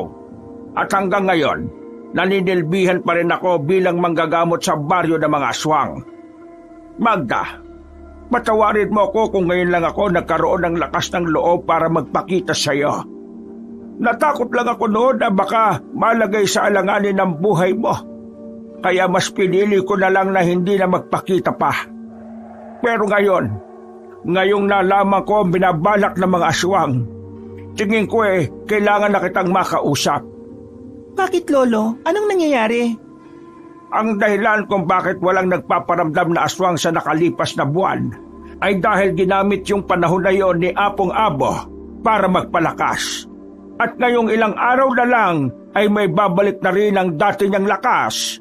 Ang una niyang hahanapin ay ikaw. Alam ba nung Apong Abo na apo mo si Magda? Hindi. At nagpapasalamat ako na wala siyang ideya. Gumawa na kayo ng paraan para pigilan sila. Ikaw, iho, gamitin mo ng maayos ang espada. Nagagamit ko naman po. Pero nagtataka ako, bakit parang hindi naman po ito espesyal? Nung nakabaon po ito sa puno, nagliliwanag. Nung kinuha ko, nawala na ang liwanag. Alam mo rin pala ang tungkol sa espada, Lolo? Ang espadang yan ay pagmamay-ari ni Lazaro, ang sinaunang manunugis na tumalo sa malalakas na aswang nung araw. Itinago namin ang espadang yan sa punong yon. Namatay na mga kasama kong nakakaalam sa lugar na yon. Ako na lang ang natitirang buhay. Kaya naman, kinailangan ko ang binatang ito para mahugot ang espada. Hindi ko na kasi mahawakan yon dahil aswang na ako. Ang paniniwala namin, kung sino man na makakahugot ng espada ay siyang magiging tagapangalaga. Ibig sabihin, siya ang karapat-dapat na gumamit ng sandatang yon.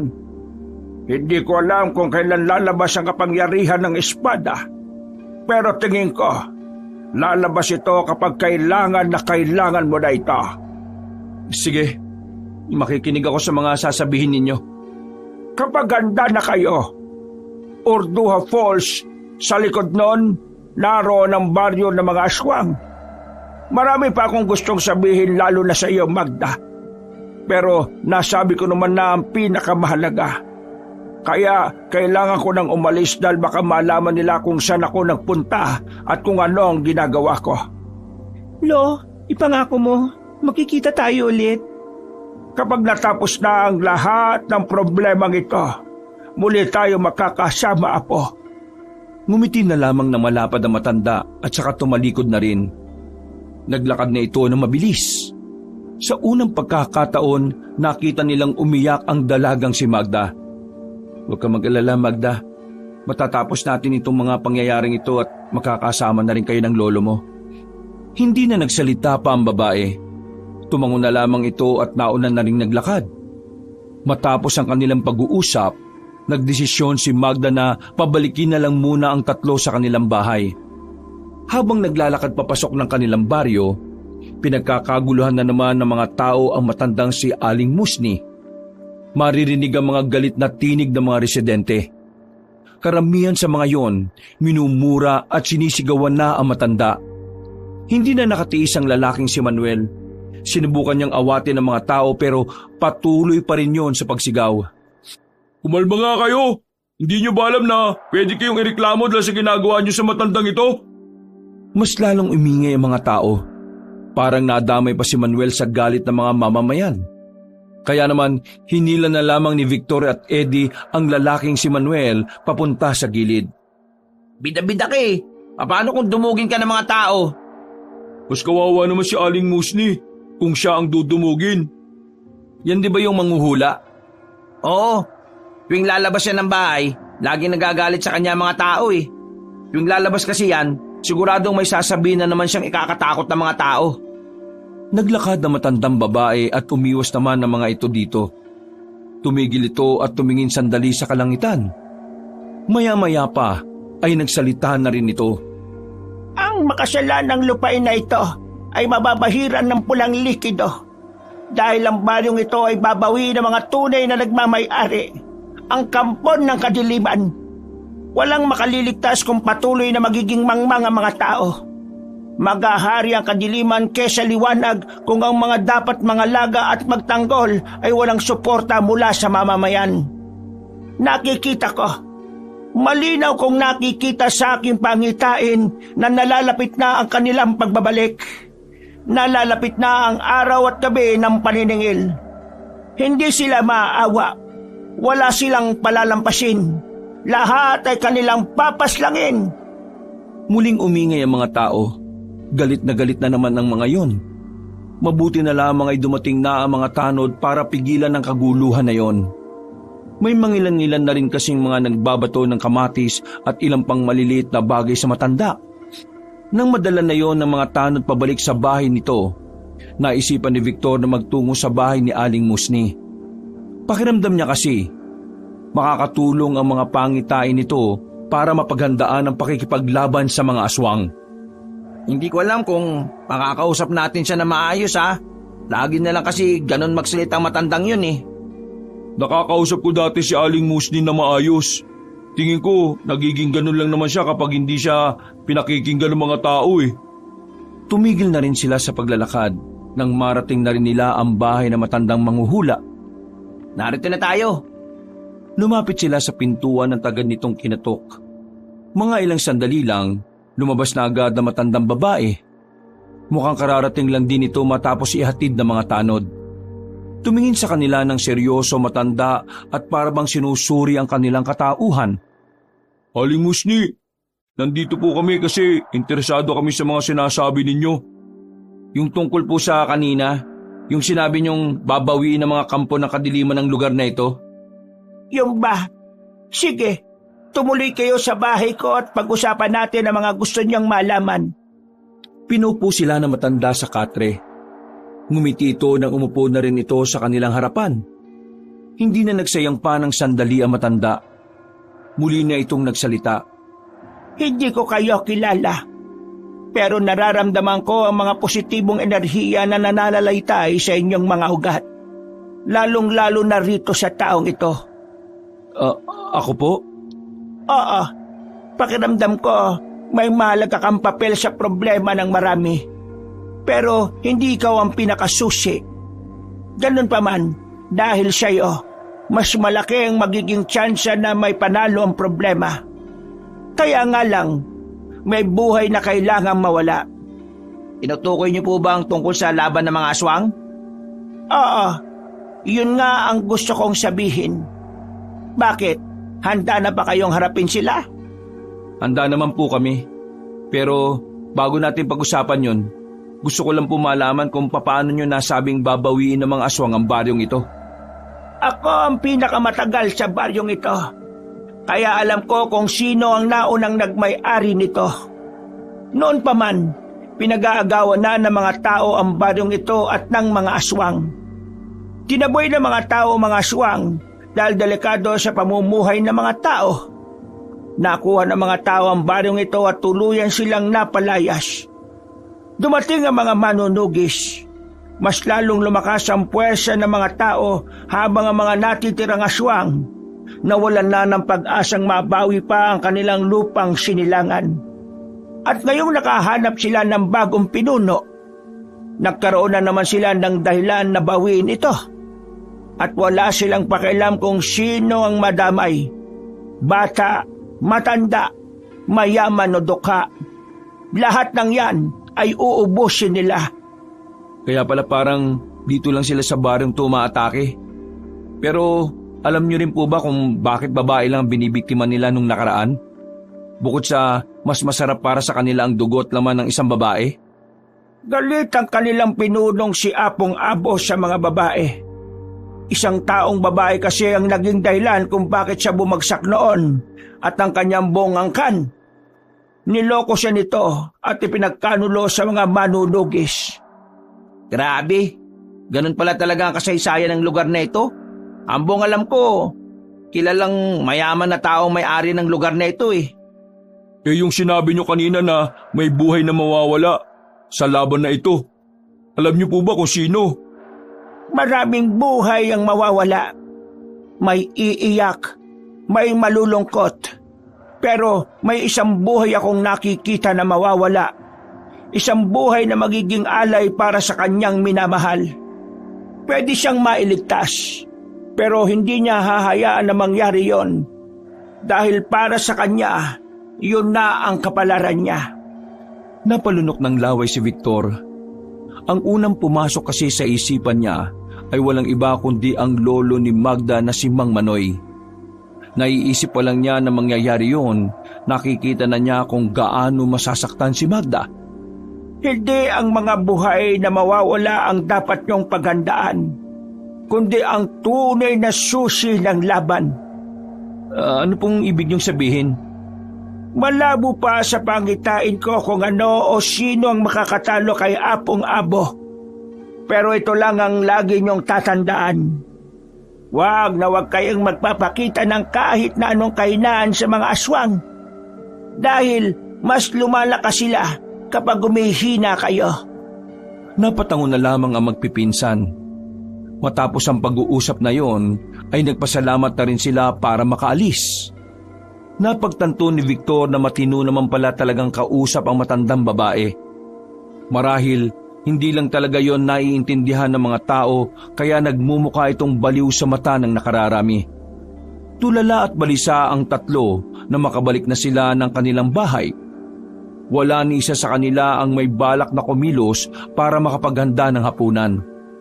Hindi dahil tinatamad sila, kundi dahil parang wala na silang gana sa dami ng kanilang iniisip. Pero maya-maya lang, si Manuel na rin ang nagdesisyong magkusang loob na magsaing at maghanda ng kanilang kakainin. Eddie, huwag ka na lang kayang sumama. Nag-aalangan ako sa iyo eh. Baka mapahama ka lang. Kasama ako. Ayoko madismaya sa akin si Magda. Pambihira namang dahilan niya, no? Ang malaga, may dahilan ako para lumaban. Eh si kuya wala. Literal na napilitan lang. Anong wala? Gusto kong sumama kasi gusto ko kayong protektahang dalawa. Baka nakakalimutan nyo na ako ang panganay sa ating tatlo. Bilang kuya nyo, obligasyon kong protektahan kayo. Kung makapagsalita naman to, parang mga baby yung makakasama niya. Magpasalamat na lang tayo na sweet yang si Manuel. Yung iba dyan, walang kuya. Makalipas lang ng ilang sandali, ay kumain na rin sila sabay-sabay. Pagkatapos, naganda na rin sila para sa kanilang pagtulog. Pero kahit na anong gawin ni Victor, hindi pa rin siya dinadalaw ng antok. Gising na gising ang kanyang diwa. Habang ang magkapatid naman sa kabilang kwarto ay sarap na ang tulog. Dinig na dinig kasi niya ang malakas na hilik ng mga yon, na parabang tambutsyo ng sasakyan ng bibig. Tinakip na lamang ni Victor ang unan sa mukha niya. Pero mga ilang sandali lang, para siyang may narinig na umiiyak. Napagtanto niya na nakaidlip na pala siya at panandali ang panaginip pala ang narinig niya. Sa hindi malamang dahilan, ang unang pumasok sa isip niya ay si Aling Musni. Nakaramdam siya ng kaba kaya naman nagmamadali siyang bumangon. Tumakbo siya palabas at nadulas pa sa huling baitang ng hagdan. Dahil dito ay nasagi niya ang mga nakalagay na bote sa gilid. Dahilan para magising ang magkapatid. Ano bang nangyayari sa'yo? Doon naman, kung kailan tulog na ang mga tao at saka pa nag-iingay. Tulungan niyo ako. Si Aling Musni, nasa panganib ang buhay. Nasa panaginip ko siya. Mapapahamak siya. Managinip lang yan. Kabaliktaran ang mangyayari. Iba ang pakiramdam ko. Nasa panganib ang buhay niya. Iika-ikang tumayo si Victor, dala ang kanyang mahabang espada. Napilitan na lamang ding sumunod ng dalawa kahit napipikit-pikit pa ang mga mata dahil sa antok. Nang marating nila ang bahay na matanda, natanaw nila mula sa labas na nakabukas ang ilaw sa loob. Wala rin namang kahinahinala sa bakuran, pero marahan at maingat pa rin silang lumapit doon. Pagsilip nila sa pintuan, nakita nilang nakasandal na sa dingding ang matandang manghuhula. Merong umagos na dugo mula sa hiwa nito sa leeg. Sugutan din ang ilang parte ng katawan nito. Wala na. Nahuli na tayo ng dating. Wala na si Aling Musni. Napailamos na lamang sa sariling muka ang binatang si Victor. Hindi niya maiwasang hindi madismaya sa kanyang sarili. Maging si Eddie at Manuel ay natulala na lang din. Hindi nila kayang tingnan ang kalagayan ng matanda. Parang madudurog ang kanilang puso. Inuna na siya ng mga aswang dahil alam nila na malaking sagabal ang mga pangitain ni Aling Musni. Anong gagawin natin ngayon? Ipapaalam na natin sa lahat na may aswang at yun ang pumaslang kay Aling Musni para maging alerto na rin sila. Tama, magandang ideya mo. Sinubukang tingnan ni Victor ang matandang si Aling Musni. Kahit na isang beses pa lang niya itong nakakausap, pakiramdam ni Victor ay nawalan din siya ng lola. Masakit sa kanyang damdamin na makitang gano'n ang sinapit ng isang matanda.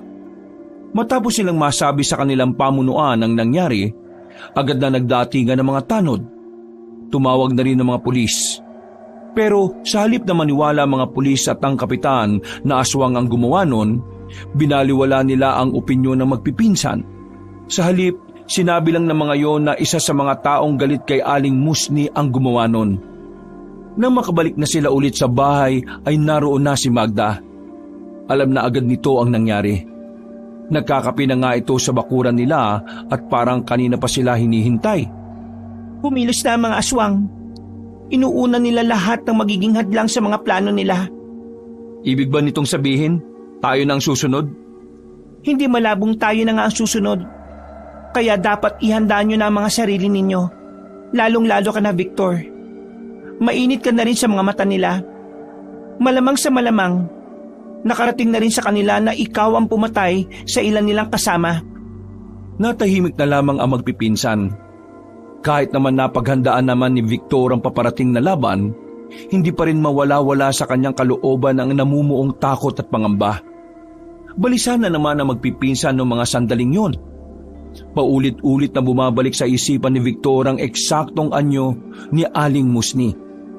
Hindi maiwasang hindi kilabutan at maawa. Ano nang gagawin natin ngayon? Ano pa ba? Eh di ang paganda ng pagdating ni Apong Abo. Ngayong nabawasan na ng isa sa mga hadlang sa plano niya, may dahilan na siya para magpakita sa atin. Noong gabing yun, kahit makailang tasa sila ng kape, ay hindi kumakalma ang kanilang kalooban.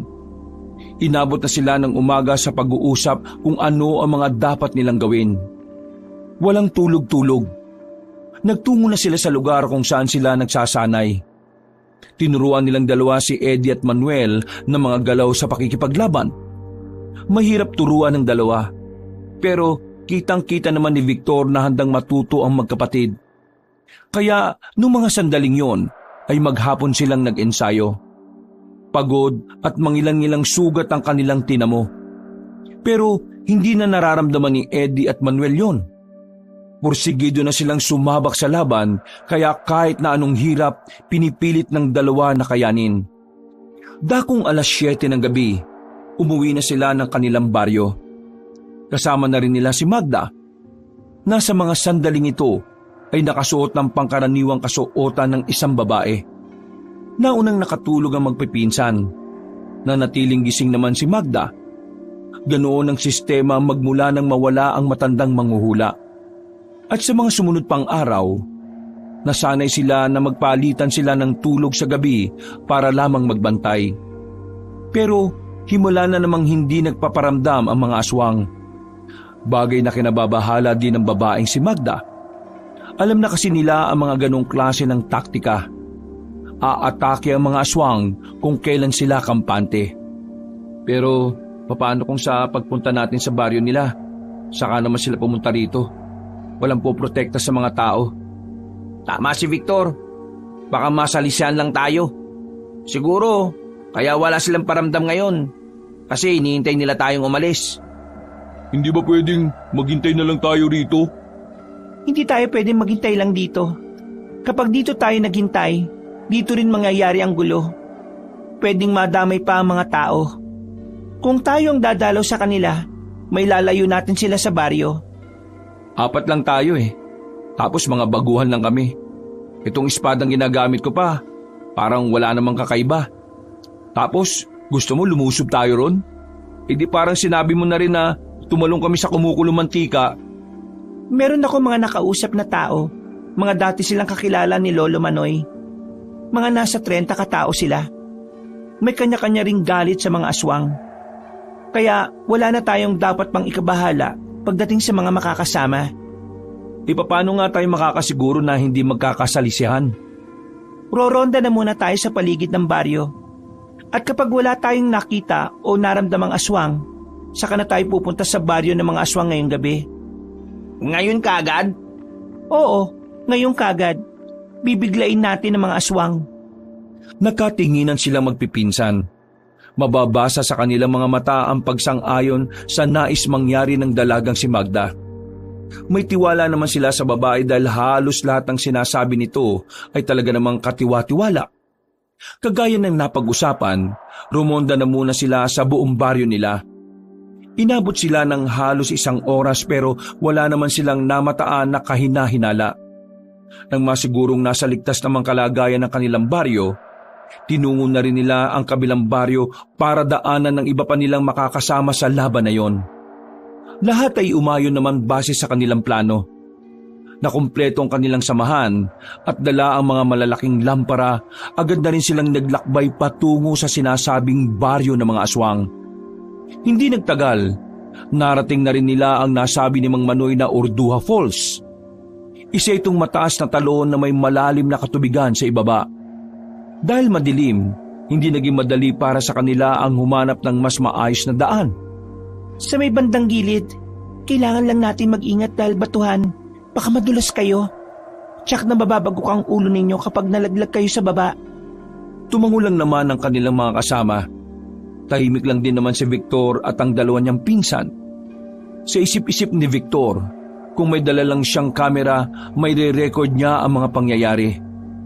Maganda sanang subject at ebidensya ang mga masasaksihan niya para sa kanyang gagawing article. Pero sa mga sandaling ito, para kay Victor ay masigit pa sa article ang dapat niyang isipin. Dahil kailangan nilang talunin ng mga aswang habang nasa kabilang hukay ang kanilang mga paa. Lahat ay nakatawid ng ligtas, pero tumigil sila sandali nang makita na ang hinihinalang baryo ng mga aswang. Nagiwahiwalay na sila at nahati ang kanilang grupo sa 3. Magkakasama ang magpipinsan. Habang si Magda naman ay pinangunahan ng kabilang grupo. Noong mga sandaling yon, nagsimula ng kumabog ang dibdib ni Victor. Batid niyang anumang oras ay mangyayari na ang kinatatakutan nilang kaguluhan. Tama ba na umiwalay sa atin si Magda? Bakit? Natatakot ka ba? Wala ka bang tiwala kay Victor? Mga veterano rin naman ang mga kasama natin, kaya hindi kayo dapat mag-alala. Huminga na lamang ng malalim si Victor. Naiintindihan niya ang pagkabahala ni Eddie. Kahit siya, hindi rin alam kung kakayanin nilang wala si Magda sa tabi nila. Marahan silang nakalapit sa baryo. Naghihintay na lamang sila na magiging sinyalis ni Magda sa kabilang grupo. Habang pinagmamasdan nila ang baryo, hindi maiwasan ni Victor na mamangha at kilabutan. Namamangha siya dahil sa buong buhay niya, ito ang unang pagkakataon na nakakita ng maraming aswang. Pero kinikilabutan din siya dahil hindi niya inakalang ganun pala karami ang makakalaban nila. Kung ikukumpara kasi sa kanilang bilang, masasabi ni Victor na wala pa sila sa kalahati. Mga ilang sandali lang, nakita na rin nila ang pagputok ng kwitis sa ere. Ang bagay na yun ng hudyat na simula na ang kanilang paglusob. Mga insan, huwag kayong lalay sa akin ha. Sabay-sabay na lumabas ng pinagtataguan ng mga manunugis. 3 magkakaibang anggulo ang pinanggalingan ng mga yon. Dahil sa kanilang estilo, nabulaga nila ang mga aswang. Nakauna sila sa mga yon. Agad-agad nilang napaslang ang mga aswang na malapit sa kanila. Sa loob lamang ng 1 minuto, marami-rami na agad silang nabawa sa kanilang mga kalaban. Pero hindi nagtatapos doon ang mga senaryong yon. Pumalag ang mga aswang. Nakipagsabayan ang mga yon sa kanila. At sa puntong ito, agad na dumating si Magda. Kitang-kita ang kahusayan ng dalaga sa pakikipaglaban. Sa dami ng nakakatapat nito, ay wala man lang makatama sa kanya. Noong mga sandaling yon, nabuhayan lalo ng dugo ang magpipinsan. Mas ginanahan silang makipaglaban sa mga aswang. Ayos lang ba kayo? Ayos lang kami, pero yung iba nating kasama, sugatan na rin. Huwag niyo silang intindihin. Sanay na mga yon. Sa likod, Manuel! Nakailag si Manuel nang makitang may aswang na lumusob sa kanila sa likuran. Tinaga ni Manuel ang aswang at tinamaan niya yon sa mukha. Sa hindi malamang dahilan, may kakaibang ligaya na naramdaman ng binata. Ganito pala kasaya makapatay ng aswang. Mas masaya pa sa love life.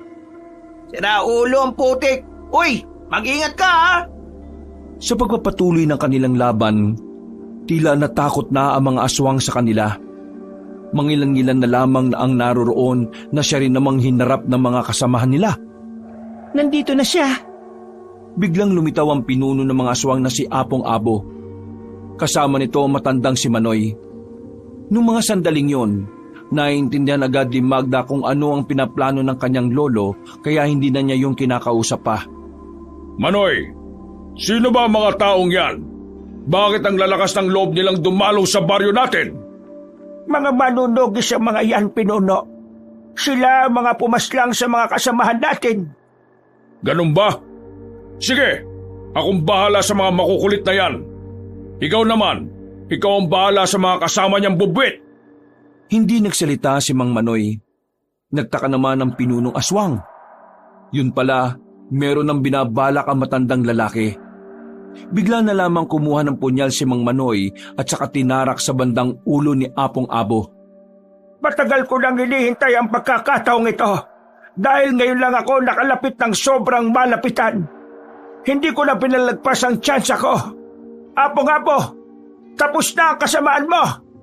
Ang punyal na yan ay mula sa isang sinaunang manunugis na mabisang pamaslang sa malalakas na aswang na kagaya mo. Binunot ni Apong Abo ang nakatarak na punyal. Gigewang-gewang itong naglakad at muntikan pang matumba. Traidor kang hinayupak ka! Natumba matandang si Apong Abo. Hindi naman makapaniwala sila Victor na ganun lamang kabilis matatalo ang aswang na kinatatakutan ng lahat. Pero hindi mapalagay ang kalooban ni Victor ng mga sandaling yun. Pakiramdam niya ay may mali sa nangyayari. Lolo, sigurado ka bang patayin ang isang yan? Oo, hindi siya sasantuhin ng punyal na ginamit ko sa kanya. Ang punyal na yon ay ginamit din sa mabangis na aswang noon. Sandali, parang hindi to tama. Narinig na lamang nilang tumawa si Apong Abo. Nang muli itong tumayo, ibang-iba na ang itsura ng mukha nito. Nakapagpalit na agad ito ng anyo. Anong akala mo sa akin? Tanga? Alam ko nang darating ang panahon na tatraidorin mo ako. Kaya pinaghandaan ko na ang gagawin mo, Manoy. Hindi tatalab sa akin ang punyal na yan. Hindi ako gaya ng mga aswang na nakakalaban lang noon ng mga ninuno ninyo. Tumawa ng malakas sa matandang aswang. Nagbago na rin ang anyo ni Mang Manoy nung mga sandaling yon para kalabanin si Apong Abo. Pero sa unang atake ng lolo ni Magda, naputulan agad ng kamay si Mang Manoy. Lolo! Mabilis na umatake si Magda para tulungan ang matandang si Manoy. Pero kakaiba talaga ang lakas ni Apong Abo. Walang nagawa ang husay ni Magda. Sa nakikita ni Victor, bigla na lamang siyang kinabahan. Naisip niya na kung si Magda ay walang magawa, paano pa siya na kailan lang naman natutong humawak ng sandata. Pero kahit na ganon, hindi nawala ng pag-asa ang binatang si Victor. Mas lalo siyang nagkaroon ng lakas ng loob para tulungan na maglolo. Eddie, Manuel, asikasuhin niyo ang iba pang mga aswang. Ikaw! Tutulungan ko si Magda. Hindi na nagsayang pa ng oras ang binatang si Victor. Buong tapang siyang tumakbo palapit kay Apong Abo. Nang ihataw niya ang espada, nahawakan ni Apong Abo ang talim nito. Pero laking gulat ng aswang na yon nang bigla itong makaramdam ng kakaiba. Dumistansya ito at inilagan si Victor. Nang mapansin naman ni Victor yon, sinundan niya pa ang kanyang pag-atake. Magda, asikasuhin mo muna ang lolo mo. Pero hindi pa man nagagawa ni Magda ang sinasabi ni Victor, bigla na lang ding sumama si Mang Manoy sa pag-atake kahit na wala na ang isa nitong kamay. Hindi ko hahayaan na magtagumpay ang kasamaan mo, Apong! Nagawang tamaan ni Mang Manoy ang pinuno ng mga aswang. Pero hindi naman yon naging epektibo dahil parang wala lang nangyari kay Apong Abo.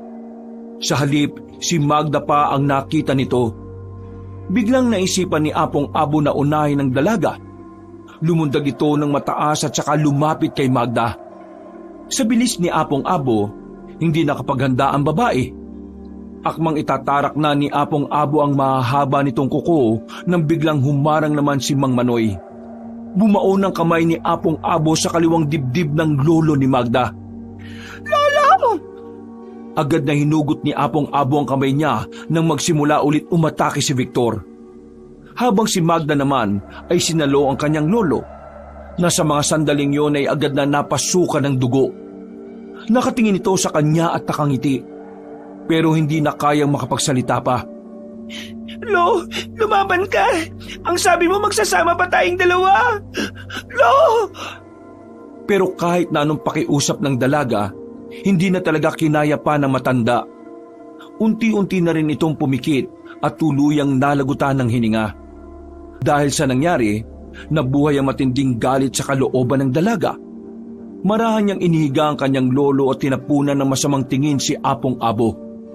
Magbabayad ka sa ginawa mo! Magbabayad ka! Yan! Ganyan nga! Magalit ka, iha! Magda, sinisira lang niya ang focus mo. Huwag kang magpapadala sa galit mo. Hindi nakanig sa kanya ang babae. Nilusob nito nang nilusob ang kanilang kalaban. Habang si Apong Abo naman ay tuwang-tuwa sa nangyayari. Hanggang sa bigla na lamang nahawakan ng matandang aswang ang babae. Piniga nito ang kanang balikat ni Magda. Dahil dito ay nabitiwan ng babae ang kanyang hawak na espada. Pero bago pa man may magawang mas malala si Apong Abo, mabilis na lumusob si Victor para tulungan ng dalaga. Agad namang napalayo si Apong Abo habang tumatawa. Umayos ka! Nawawala ka sa wisyo. Alam kong masakit ang nangyari, pero pati ikaw ay mapapahama kung mas pahiralin mo ang emosyon mo. Hinawakan ni Victor ang magkabilang pisngi ng dalaga. Tinitigan niya ito sa mga mata nitong basang-basa na ng luha. Kailangan mong tatagan, Magda. Kailangan mong maging matalino ngayon. Kahit para na lang sa lolo mo. Tumango-tango ang dalaga. Nang maging kalmado na ito, ay sabay na silang tumindig. Tapos na ba ang maikling pagpupulong ninyo? Alam niyo na ba kung paano ako papaslangin? Base sa mukha ninyo, wala pa kayong ideya kung paano eh. Kaya tingnan na lang natin kung ano ang mangyayari ngayon. Pumorma na ang dalawa. Bago pa sila makagawa ng atake, inunahan na sila ni Apong Abo. Una nitong binira si Magda. Sa puntong ito ay kinakaya na ng dalaga na makisabay. Pansamantala nitong isinantabi ang kanyang emosyon. Tinamaan si Magda ng kalmot sa muka. Daplis lang yon, kaya kahit papaano ay hindi ito naging problema sa babae. Ngayon na! Sinabuyan ni Victor ng buhangin ng kanilang kalaban. Tinamaan naman yon sa muka. Nakakuha ng tamang pagkakataon si Magda. Itatarak na sana niya sa dibdib ang hawak na espada, pero nakailag ang matandang aswang kaya tinamaan lang ito sa tagiliran. Hindi naman nagsayang ng pagkakataon si Victor. Tinaga niya sa likuran si Apong Abo. Ilang beses niya itong pinagtatataga. Nang makaramdam na ng sakit ang matandang aswang, ay bagya itong dumistansya sa kanila.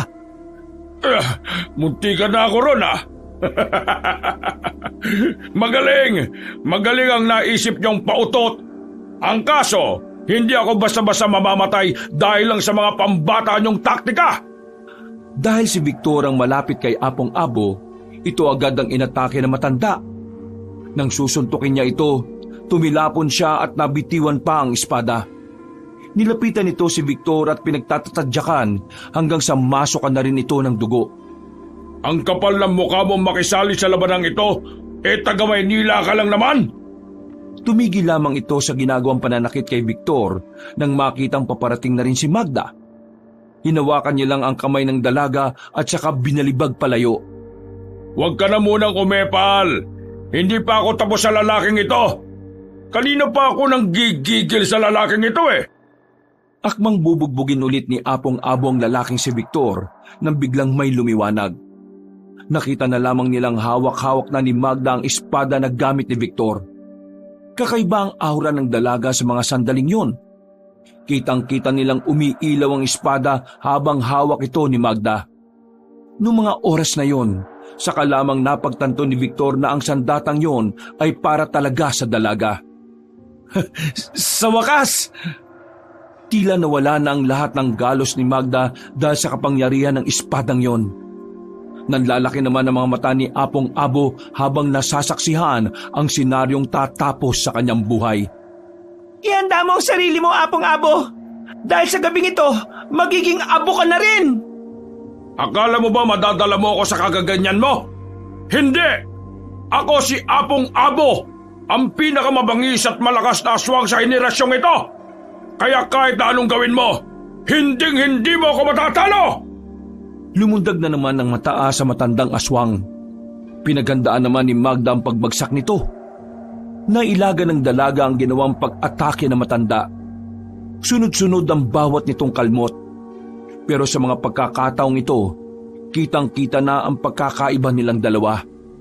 Kahit mabilis si Apong Abo, mas mabilis naman ang ginagawang pag-ilag ni Magda.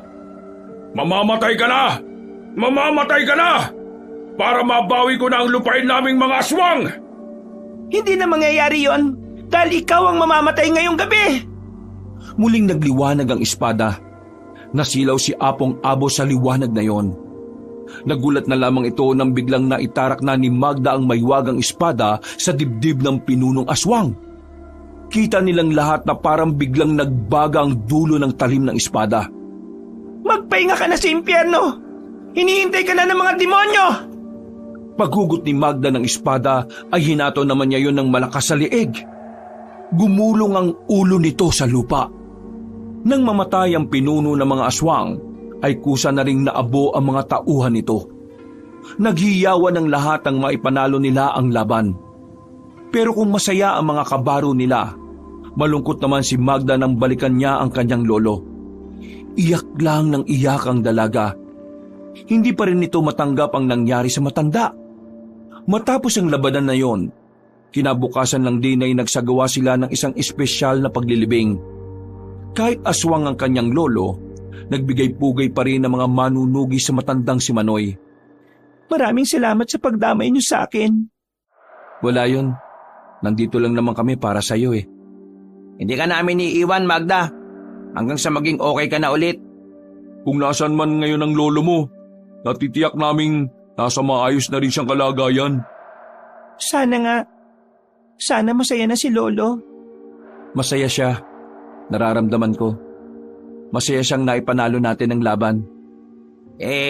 Magda, ano na palang plano mo ngayon? Ipagpapatuloy ko ang samahan. Para sakaling may mga aswang pang natitira sa probinsyang ito, meron pa ring lalaban sa kanila. Ikaw, Victor, uwi ka na ba sa Maynila? Oo. Kailangan ko mag-report na wala akong nagawa Pero wala na akong pakialam. Kung aalisin nila ako, edi sige. Hahanap na lang ako ng ibang trabaho. Mas masaya na ako na may nagawa ko para sa mga tao rito. Wala na akong pakialam sa article. Nagyakapan na lamang silang apat habang nasa harapan ng puntod na matandang si Manoy. Nang bumagsak ang ulan, ay saka na nila nilisan ng sementeryo. Marami man ang nangyari, nawalan man ng trabaho ang binatang si Victor. Hindi naman siya nagsisisi sa ginawa niyang yon. Hindi naman siya nagsisisi sa ginawa niyang desisyon. Sa kanya lamang kasi napagtanto na mas masaya palang may naililigtas na buhay. Nang makabalik ng Maynila si Victor, hinahanap-hanap niya ang hangin sa probinsya. Kaya nang hindi siya makahanap ng bagong trabaho, muli siyang bumalik kina Eddie at Manuel. Sa ngayon, hindi alam ni Victor kung ano ang gagawin niya sa kanyang buhay. Isa lamang ang nasisiguro niya. Habang naroroon siya, gagawin niya ang lahat ng kanyang makakaya para protektahan ang mga tao laban sa mga masasamang nilalang na gaya ng aswang. Wakas,